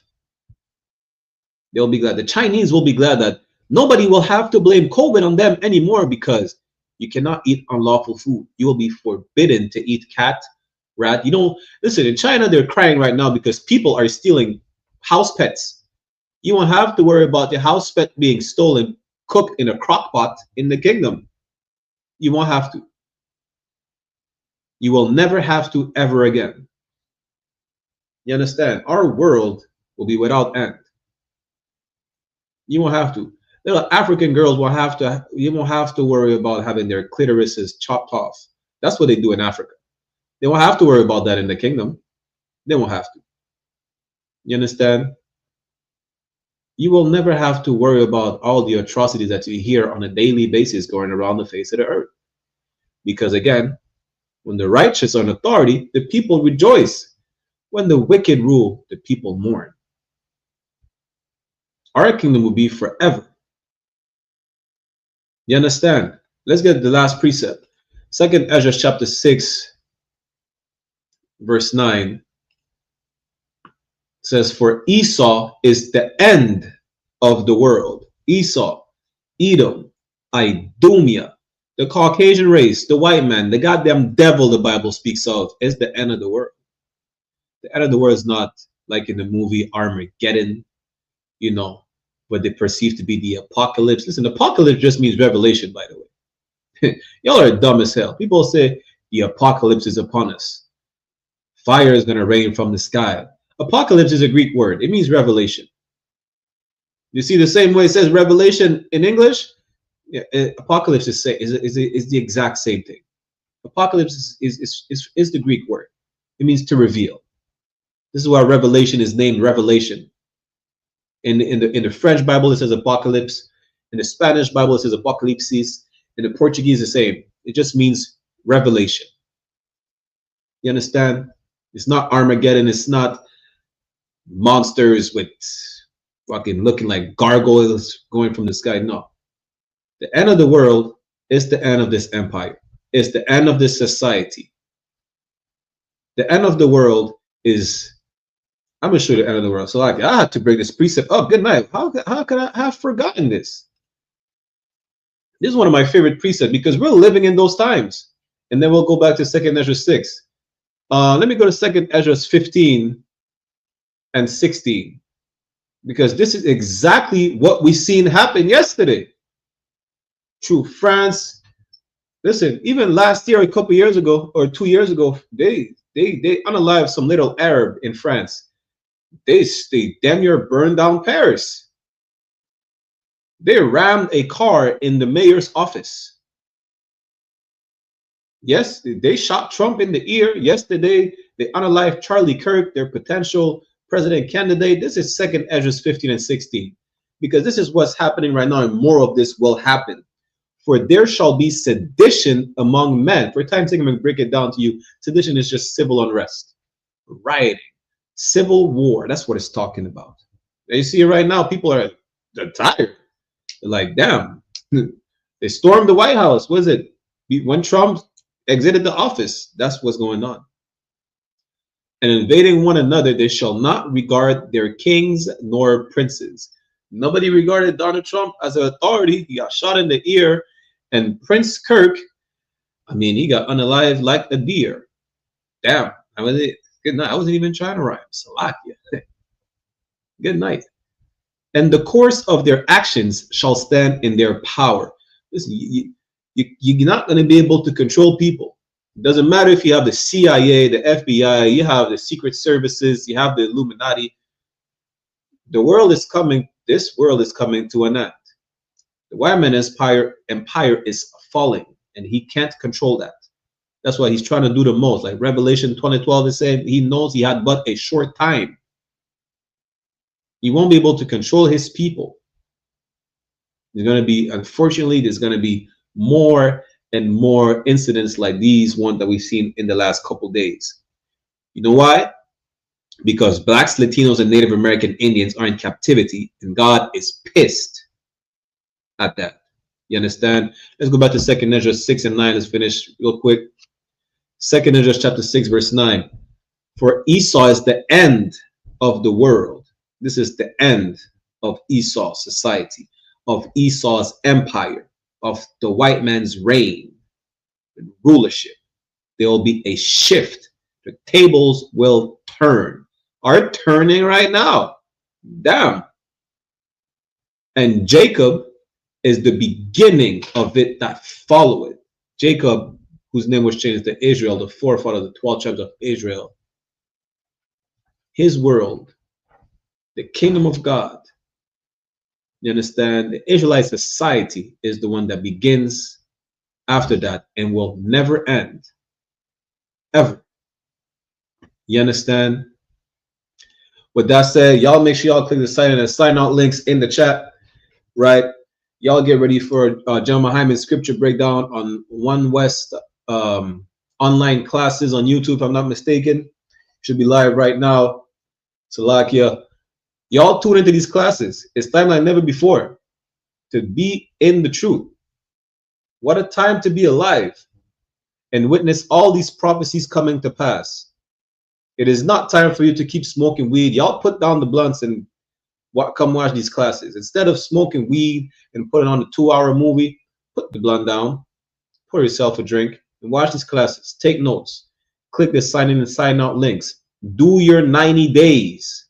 Become a new person. Become a new creature. You understand? And endure till the end. Because the end is coming very soon. And the day of the Lord is like coming like a thief unto the night when you least expect it. With that, I'm Priest and Officer 500 Barak Yala with the I.S.U.P.K. Gonna get a security announcements and we're gonna end the class. To what up everybody who would tune in, to what up everybody who came over here, to what up to the troll for boosting the algorithm. Make sure you like, share, subscribe. Shalom, Israel.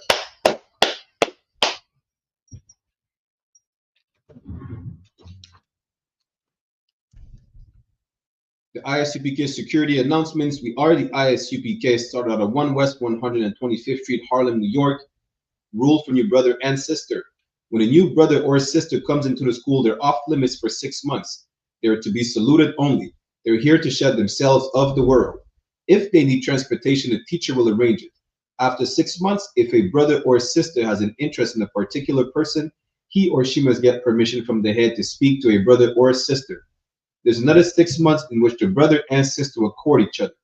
After this 6-month period, the brother and sister will get permission from the head to marry. Tithes, which is a commandment. Numbers chapter 18 verse 21 and Malachi chapter 3 verse 8 to 10 means 10th in the Hebrew, ma'ashara. 10% of every penny of any increase the Lord gives you. Give to the treasury department or teacher. Priest fund, free will offering for priests, not mandatory, whatsoever amount you would like. Upcoming holy convocation, we have the memorial of blowing of trumpets coming up next, which is the first day of the 7th month, which falls not this Sunday, but a Sunday after that. So Sunday, September 21st, 2025. You can read more about it in the book of Leviticus, chapter 23, verse 24 to 25. Reminder to all Akim and Aquatic to check the bulletin board in the hallway of the school. They have a physical location. And if anyone wants to be a trooper in the school, to start wearing all black, boots, shirts, pants, headband, and scarf. So that's how we give a courtesy salute to the brothers and a courtesy salute to the sisters. Individual Imajim, which means to stand, will give a courtesy salute to the brothers. Individual Imajim Shabbat, Imajim, Barak, Yahweh Bahashem, Yahweh Shai Brakatham, meaning Yahweh, in the name of Yahweh Shai, bless y'all. Yajamatah, which means hands down. Sar, which means to turn. Turn and face the sisters if you have any in your presence. We'll give them a courtesy salute as well. In the individual Imajim Shabbat, Imajim, Barak, Yahweh Shamar, Alatham Bahashem, Yahweh Shai, meaning Yahweh watch over y'all in the name of Yahweh Shai. Yajamatah, class dismissed.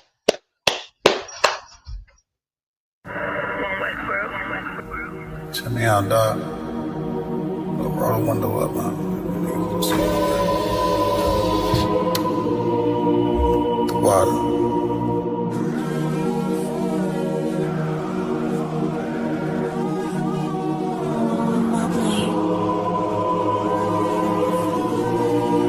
Ain't no better, dog, really. The son of a king.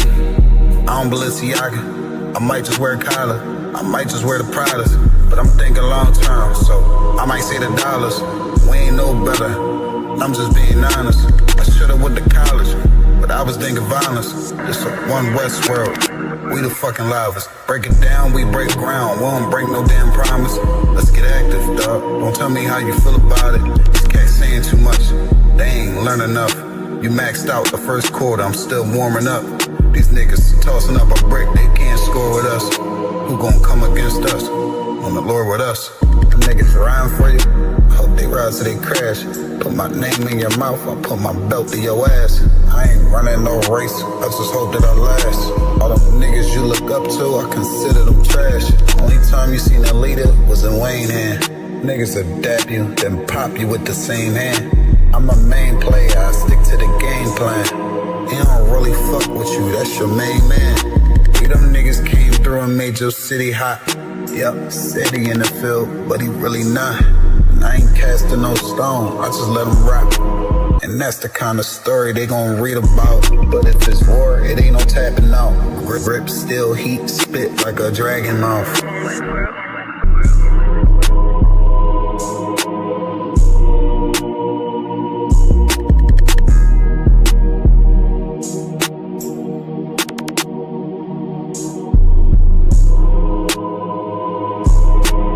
Hey, listen, brothers and sisters, man, if you like what you hear, hit the subscribe button, man. Subscribe to this channel. And also, please, go to isupk.com and pay your tithe. Drop me some cash so we can move around this planet like we need to, man, and do the things we need to do.